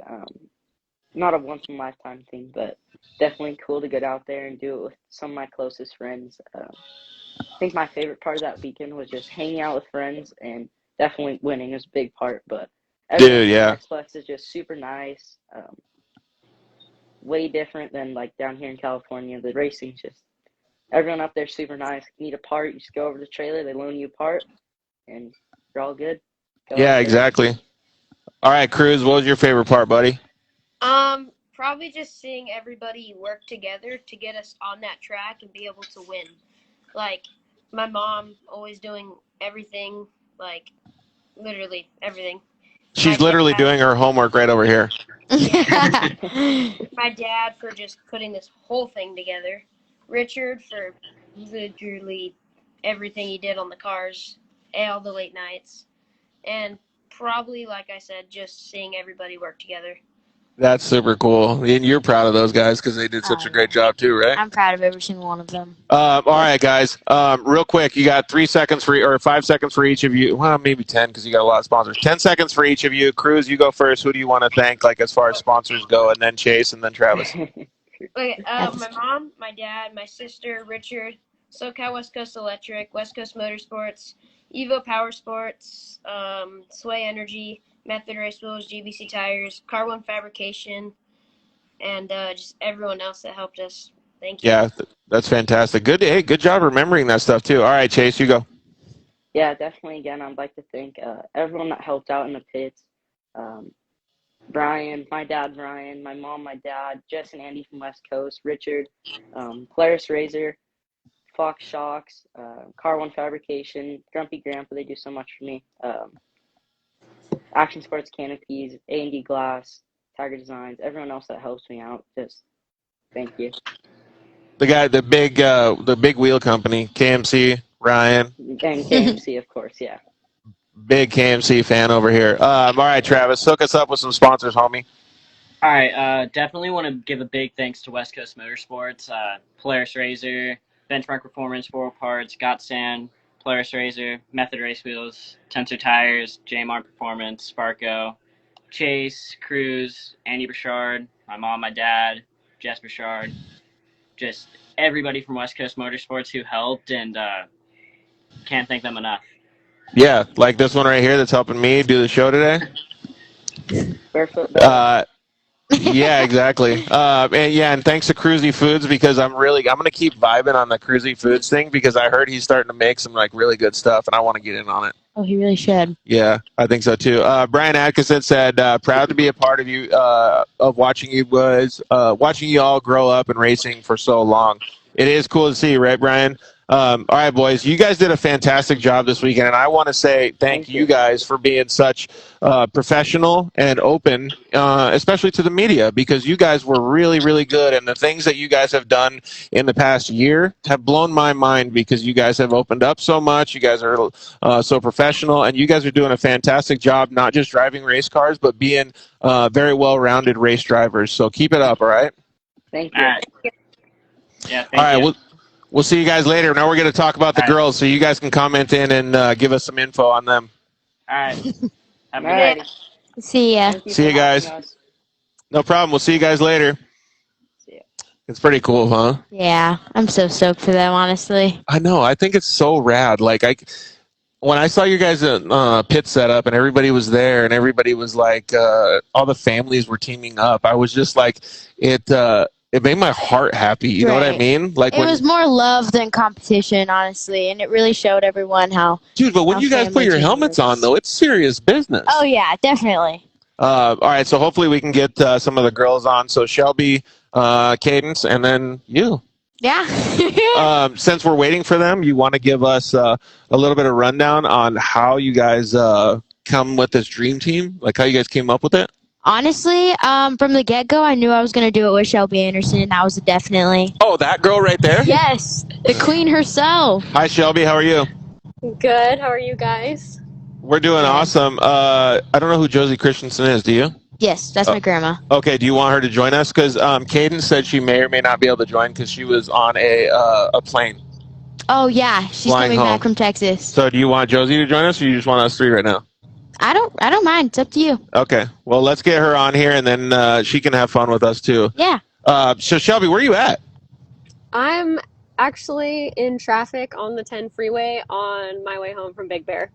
Oh, she's probably like pretty close to us then. Oh yeah, definitely. All right. Yeah, not far. So does she know how to use Instagram Live? I'm not sure. It doesn't look like she's doing a very good job right now. I don't even know how to make it so that you can like click off of it. We'll just leave it there for now. All right, Shelby. So let's get a little bit of an understanding of how this dream team for the girls came about with you, Cadence Cowan, and of course Bella.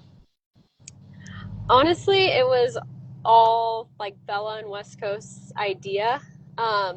It was kind of just an idea at first. Like, I honestly didn't think it would really happen. I wasn't sure what was going to happen with the 12-hour, but Bella asked me, she goes, would you be down to drive the 12-hour with me? And I was like, yeah. And then soon enough, I figured out like we were actually doing it, and I was like, oh my gosh, it's actually coming. I'm gonna have to come out of retirement for this race. So it was really cool to kind of see like the team form with who they chose, and yeah, it was cool. That is pretty cool. So you actually got Shelby out of retirement. I did. I begged her. Dude. I needed her. Good job, man. That's pretty crazy though that you got her out of retirement, right? Yeah, no. How did it feel to get suited back up and stuff? It was awesome, honestly. Like I hadn't literally over a year since I'd put my suit back on, so it was awesome to kind of get back in that zone and mindset again because I haven't had it in a year. So right. It is pretty cool to see though. And then how did you guys get Cadence on? We kind of just really thought it over, and we were thinking like, you know, we wanted a women's team, and we wanted someone that was consistent and smooth and that could work with me and Shelby, and we just kind of figured Cadence would. She's a reliable driver. She's smart, consistent, and she held it together, and we all kind of joined in and put our strengths and weaknesses together, and I thought that made it pretty good. Yeah, and then so like the first time that you guys meet up, you, Shelby, all the boys, and Cadence are practicing pit stops, or like how does that work?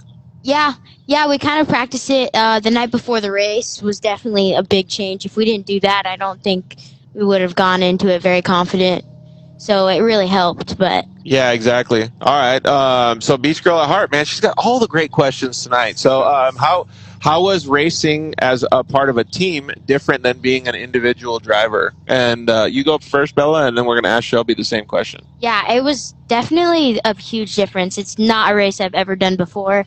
Totally different program, but working together with people, you realize people's paces, and you start to adjust yourself to that. I thought that was very important. How about you, Shelb? Yeah, it's definitely different working with a team because for me, like it's not only for me, it's for somebody else. So if I go and I make a catastrophic mistake and I crash the car, it's not just on me, it's on everyone else. Right. So it really takes a lot of like thinking and focus just to make sure that I get the car to the next person and they get the car to the next person, and you can't drive that hard because you might blow something out for the person that needs to get in it and help you finish it. So it's definitely a mindset change, and the 12-hour is something a race like that I've never done. The closest thing I may have done was Vegas to Reno with Corbin, but I just co-drove. And so I was basically just sitting there telling him where to go. It wasn't even like me physically racing. So to do the 12-hour, it was honestly a total mindset change. And it's probably I honestly think I was telling everybody after driving for 18 years, I feel like that taught me so much as like a driver, because you have the same track, you have to like learn the track as it comes because it's not the same every single lap, and you just have to be aware. And that was something that I thought was really cool, and as a driver and a team, you have to figure it out with each other along the way. So Yeah, I think so too. S. Broey, I don't know how to say your name, but she said she's really proud of you ladies and that her team got second in the women's class. woo! Proud. Yeah, there you go. I really like that Shelby's bringing up those good points because it really actually shows a lot about what you learn in racing, right? Like the Dirt Life, I started this show because I wanted to see what people were like outside, or excuse me, with racing against like normal people, right? Like the things that you learn from growing up in the dirt and like things like that. And what Shelby just said, like those are life lessons. Those aren't just like teamwork lessons to win a race. Right. And so it really means a lot to me when she says stuff like that, and what you're learning, what Cruz is learning, what all the boys and girls are learning, because it's a really good thing for everybody to know how they can help other humans, how they can manage situations. You know, if you go to work and you have a crappy day, you can still be positive at the end of the day and go to work really good the next day, kind of thing. Like you get out of the car and you have a bad stint in the driver's seat or whatever, or you have an issue, you come back in, you fix it, you forget about it, and you just move on, right? Like it's so cool to hear that. So what was maybe one of the things that you learned from Shelby and Cadence this weekend? Definitely adjusting to certain driving is something, and working as a team. Like it's not just seeing who could get a faster lap time, seeing who could, it was recognizing how they felt with the car, recognizing everything, and working together was something that you feel like a sponge, right? Yes. Yeah, totally. But that's a good way to see. Thanks, Blake. I really appreciate it. Wyatt Hastings says it's never the same every time. Us racers are learning something new all the time. Well, Shelby's got 18 years. You can speak to that. Oh yeah. Yeah, that's exactly what I'm saying, basically. Like after even just driving for all of my life, basically, there's still things that I'm learning, like that never changes. And so even just for me, that I've kind of moved past the racing full time as like a career now, to be able to kind of help the girls and the boys coming into this from like just over, like it's all experience. This race was huge for them, I think, experience wise. They've learned so much just in that race than they have in probably their 4 or 5 years of racing from one race. And so that's something that, it's just like you said, they're sponges right now, especially. So to kind of just learn along the way, it's so crucial and important. And it's not just in racing, but life, like you said, like it's all the same. It's kind of crazy. I feel like that's so cool. What's one of the things that you learned this weekend, Shelby? Being the veteran on the team. I learned, for one, not to drink as much water as I did, because I literally had to pee my pants in the car. Oh, why do you take a deep breath? You think it's hilarious or what? No, when she told me, I was surprised. Well, because she said it over the radio, and I was like, no way, she's about to pee in my car right now. I have to get in after this. That was the thing, is I literally kept on the radio, I was like, do not give me water this pit, because I'm really going to have to pee my pants. And then the next lap started, and I radioed in, and I was like, guys, I'm actually going to have to pee my pants. And they're like, yeah, you. And so she radioed it, and I looked at Brian Salee, Travis's dad, and I looked at him, and I was like, just tell her to do her thing. And he's like, you do you. That's hilarious, dude. Honestly, that's something that, like, I've never had that, because I will tell you, I have learned that we are going to use catheters if we do this next year, just in case. Yeah, definitely, right? What was the difference between driving the RS1 and the 2-seat car?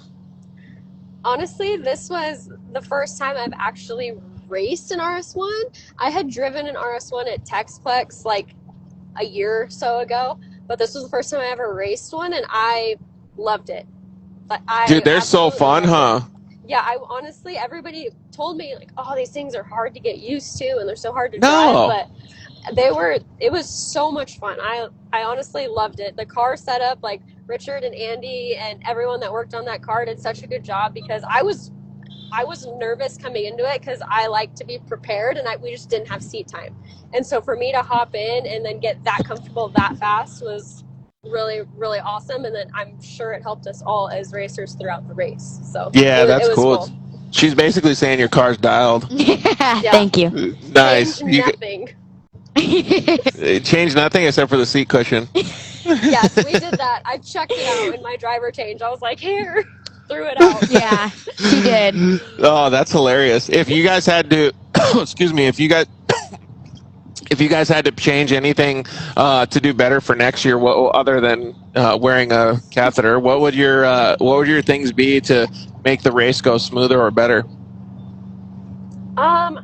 Honestly, for the most part, I feel like our race went really smooth. I know I personally made a few minor mistakes like throughout the race, that just trying to stay more focused and be smart, because I started the race and we started 57th. And so I was so nervous coming into it because I'm like, great, 57th out of like 60 something cars. We're almost in the back. And so I was like, all right. Let's we keep have talking to about get- that a little bit. Like, what was the move? Did you guys discuss what you guys were going to do right away? We didn't really have much of a plan, to be honest. We knew we were starting in the back. We had Shelby run first to get us up there, which she did an amazing job. Led us from 57th to 6th place. In how many laps? Or how many hours? 2. Like by the first pit stop? 2 hours, about 4 or 5 laps. Dude, that's a boss move right there. No, it was pretty gnarly.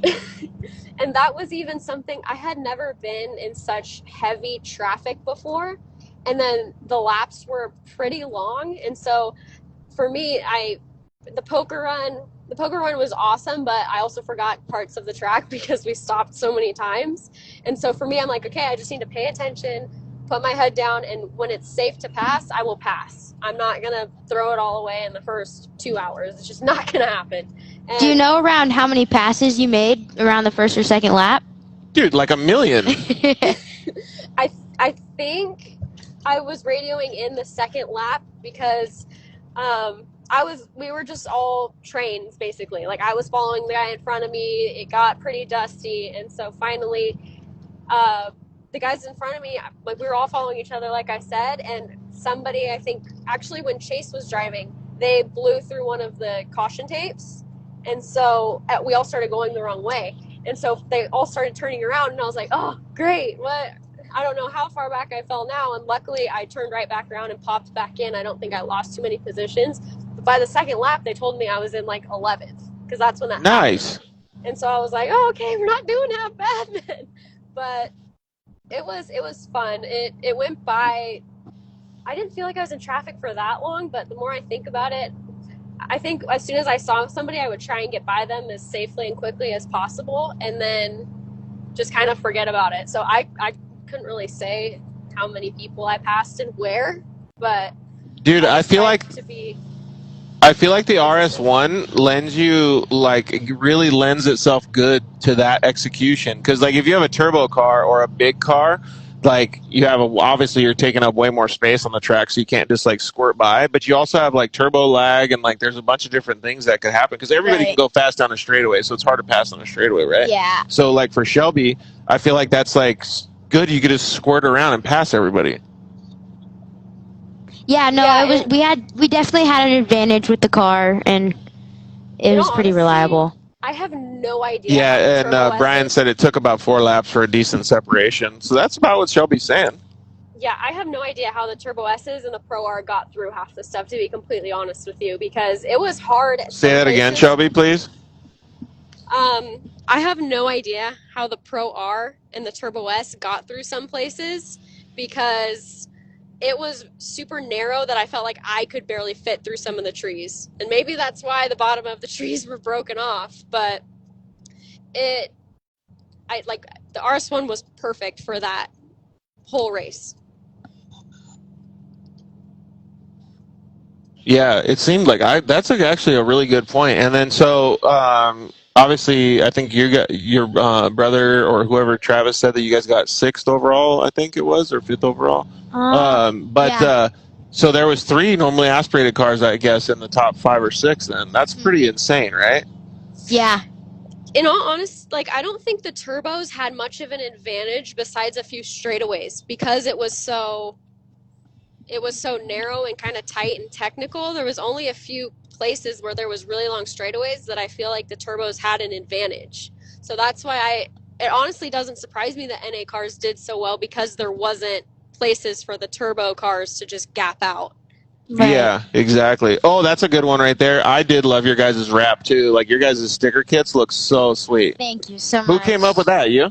Really, it was my dad. Really? The idea was my dad, and he kind of just sent it through to my mom, and she always handles everything, so she hit up Magic. Big Love you graphics guys, girl. by the way. Yes. Dude, so I was so pumped on it because I could see you guys all the time. I was like, oh, there they are. Yeah.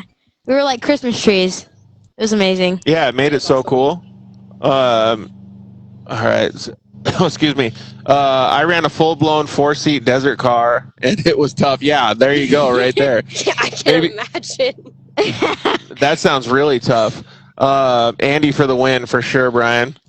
So, Shelby, I also heard that your band did pretty good at the Red Bull race, too. Yeah. Oh, looky. What's up, Corbin? Here. We got to talk to him yesterday. Yep. What's up, Corbin? How are you? So, Shelby, we'll still talk to you, but we talked to Corbin already yesterday, so he got his fame yesterday. Yeah, he can. Yeah, he did really well though. I was kind of bummed that. Are you driving a car with no exhaust pipe on it right now? Yeah, I told you it was loud. It's so loud. But he did super well. I was super bummed I couldn't be out there, and he was actually going to come with me. So the conflicting weekend was kind of a bummer. But the sand. Yeah, exactly. The sand is something he's always really liked.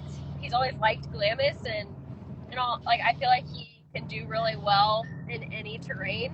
Maybe that's just me being biased in what I've seen. Not Texplex terrain. He already said he can't do good in Texplex terrain, and then you go out there on your first time and just crush it. Yeah, maybe Texplex isn't your thing and it's mine, but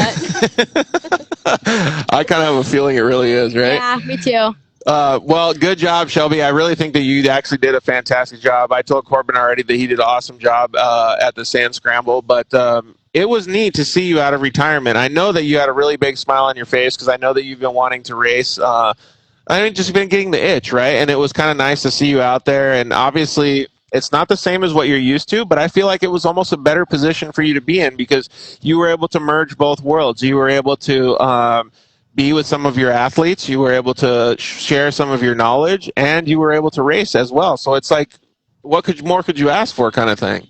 150%. You could honestly have not said it better. For me, yes, I was happy racing, but it was more like it was awesome. Not awesomer. It was way cooler for me to just see. Like, I can't tell you how pumped I was for Bella. And I can't tell you how pumped I was for Cruz. And, like, seeing these kids that I market and help kind of, like, grow. Because I'm telling you, this race, both of them have grown so much. And so for big sponge right here, big sponge. That was almost more rewarding for me than actually racing, is seeing kind of that improvement happen.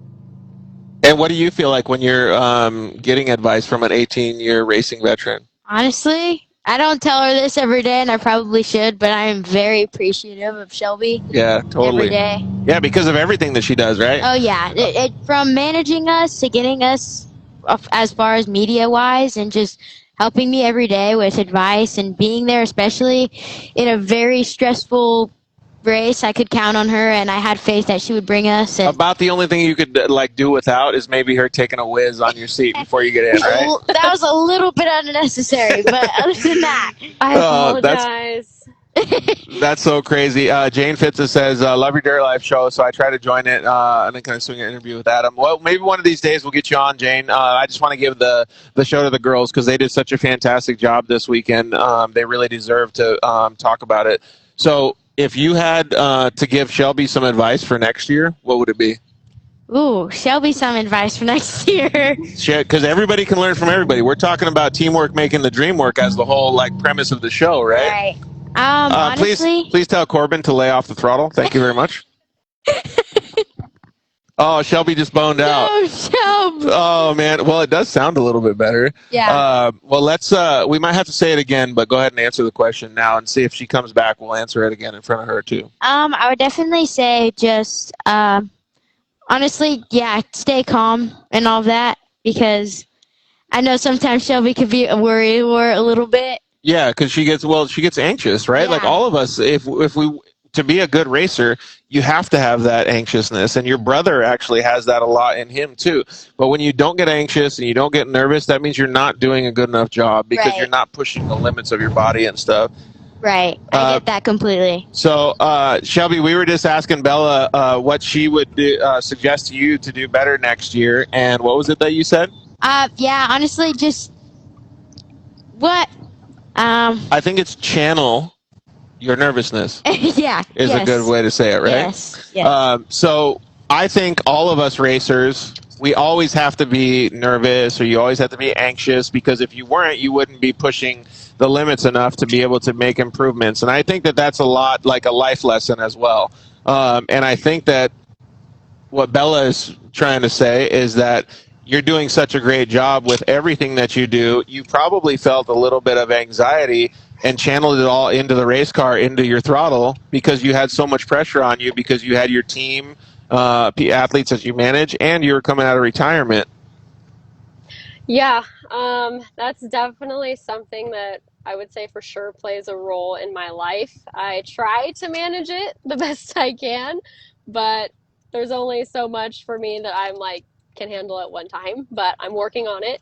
And yeah, that's because at one point I looked at the speedometer on one of the straightaways and I was going like 81, and I was like, this is more than likely unnecessary. So I should probably relax. But, She's just like yeah. fully crushing the throttle pedal. Yeah, I was like, what are my RPMs at? What am I? So I finally just, yeah. I have a question for you, Shelb, actually. What? What was one thing that you expected out of me in the race? That's a good question. That I expected out of you. I fully expected you to just be smooth and be consistent and make no mistakes was my goal with you. So just, or at least as minimal amount of mistakes as possible, which I feel like you completely accomplished. Because I can't tell you, because I know what it was like out there. For you to come around the pit the first lap, I was like, the car looks perfect. She's doing awesome. And so it was awesome to just see, like, and as soon as I knew she came around, because I could tell when she got in, she was getting a little nervous and kind of like, no, like, we're all the way up here. And I just know Bella. And so I was just thinking in my head, like, okay, I need to tell Bella, like, she's fine. Just drive her race. Be smart. Right. Like, we're not going to win it in the first 2 hours, 3 hours. So yeah, but you do her thing. Dude, the car didn't slow down that much. You guys were cooking. Oh, like, no, you guys we went from 67th to 6th. That was Shelby's shift, and then I brought it from 6th to 3rd. Dude, you guys were cranking them out, man. You guys were doing some good laps. So, Shelby, one thing that I wanted to talk about that was something that I didn't get to focus on that much at the 12-hour broadcast. But so there was two girls that I knew with diabetes out there. Obviously, you have your Lyme illness, and all of you guys don't just have to manage a race. You have to manage your bodies. You have to manage your expectations with your bodies. You have to make sure that your bodies are prepared weeks beyond or weeks before you actually get in the car. So I just wanted to say personally that I think you all did an amazing job. Like, everybody can look at you guys and say, wow, you're fantastic racers. You guys did a good job. You guys were at this place in the podium or wherever it was. And when I see the things that you guys go through on a life basis to get to the point where you can do that, that actually means more to me than any type of finishing position. So I wanted to give you guys kudos for that. Thank you. Thank you. It means a lot.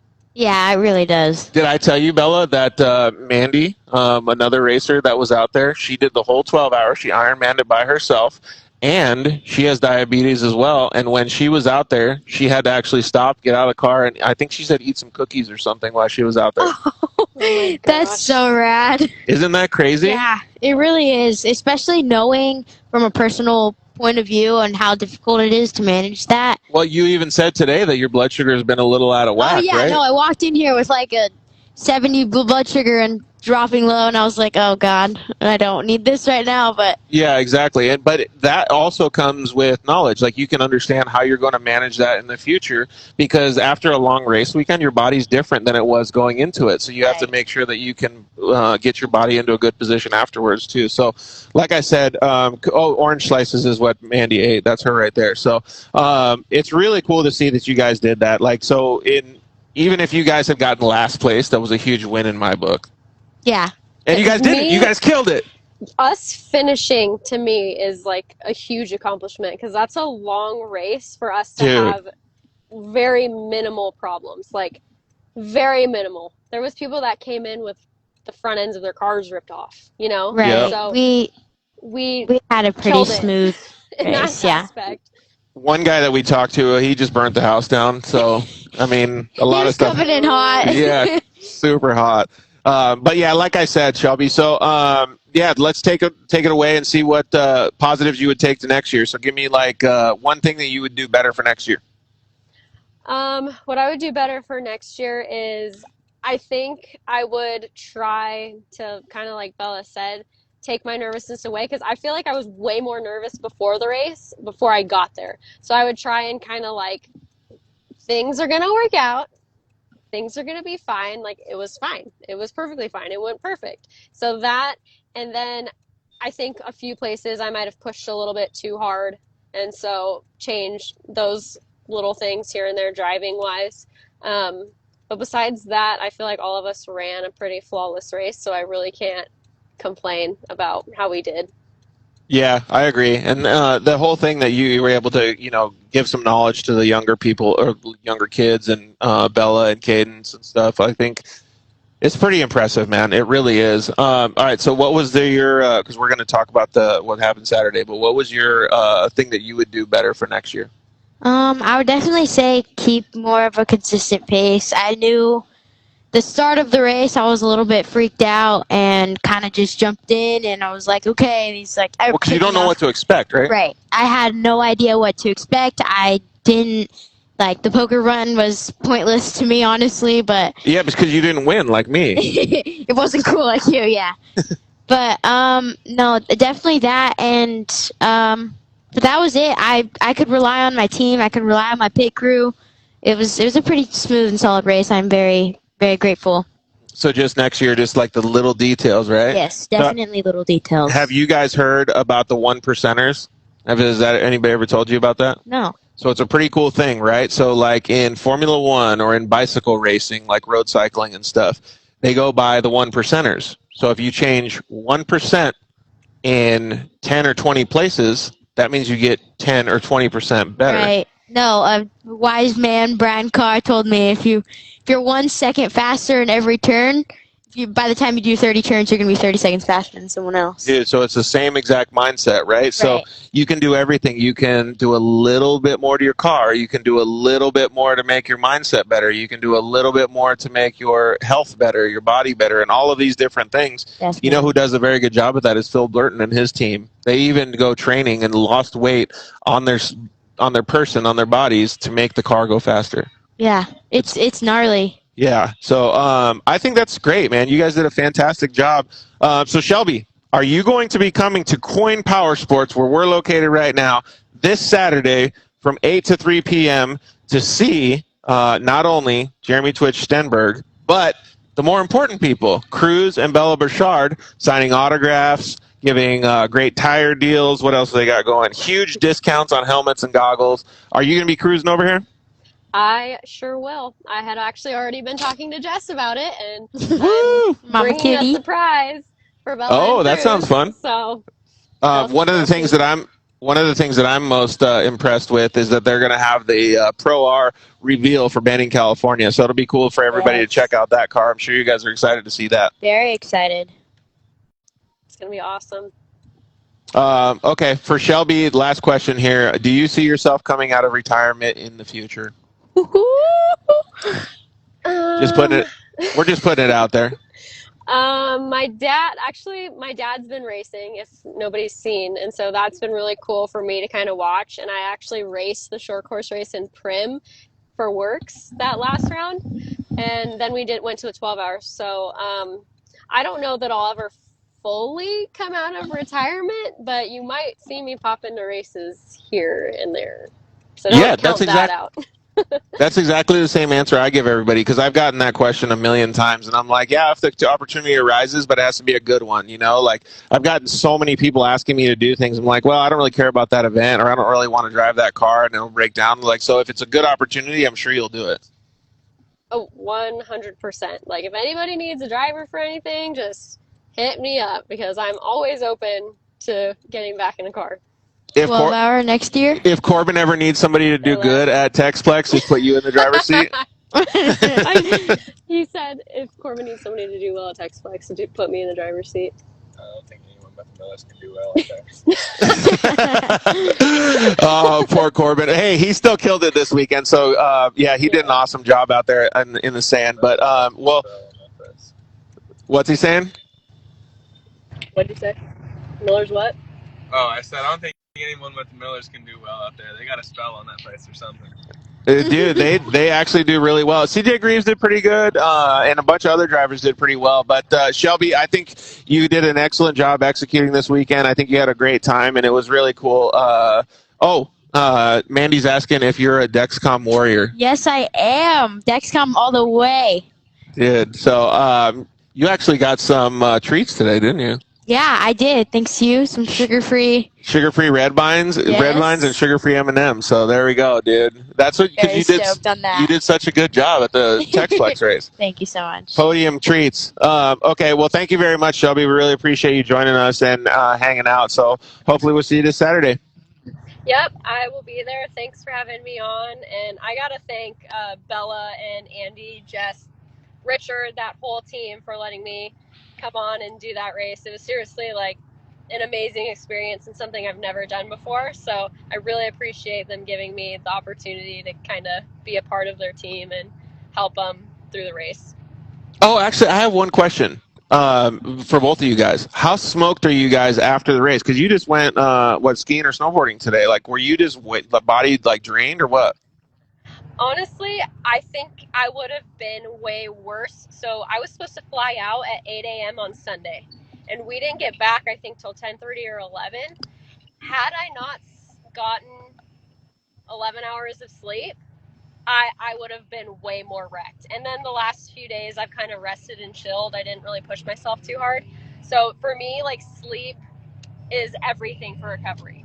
And so if I don't get enough rest, I'm sick.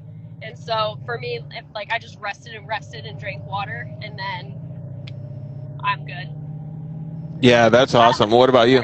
Yeah, there's honestly no quick coming back from a race like that. Just give your body a couple days to rest. It's not when you're out of the car, you're still working too. Yeah. You're still prepping your pit. You're still being there for your team. It's not just your shift. You're done. You know, Dude. the entire day.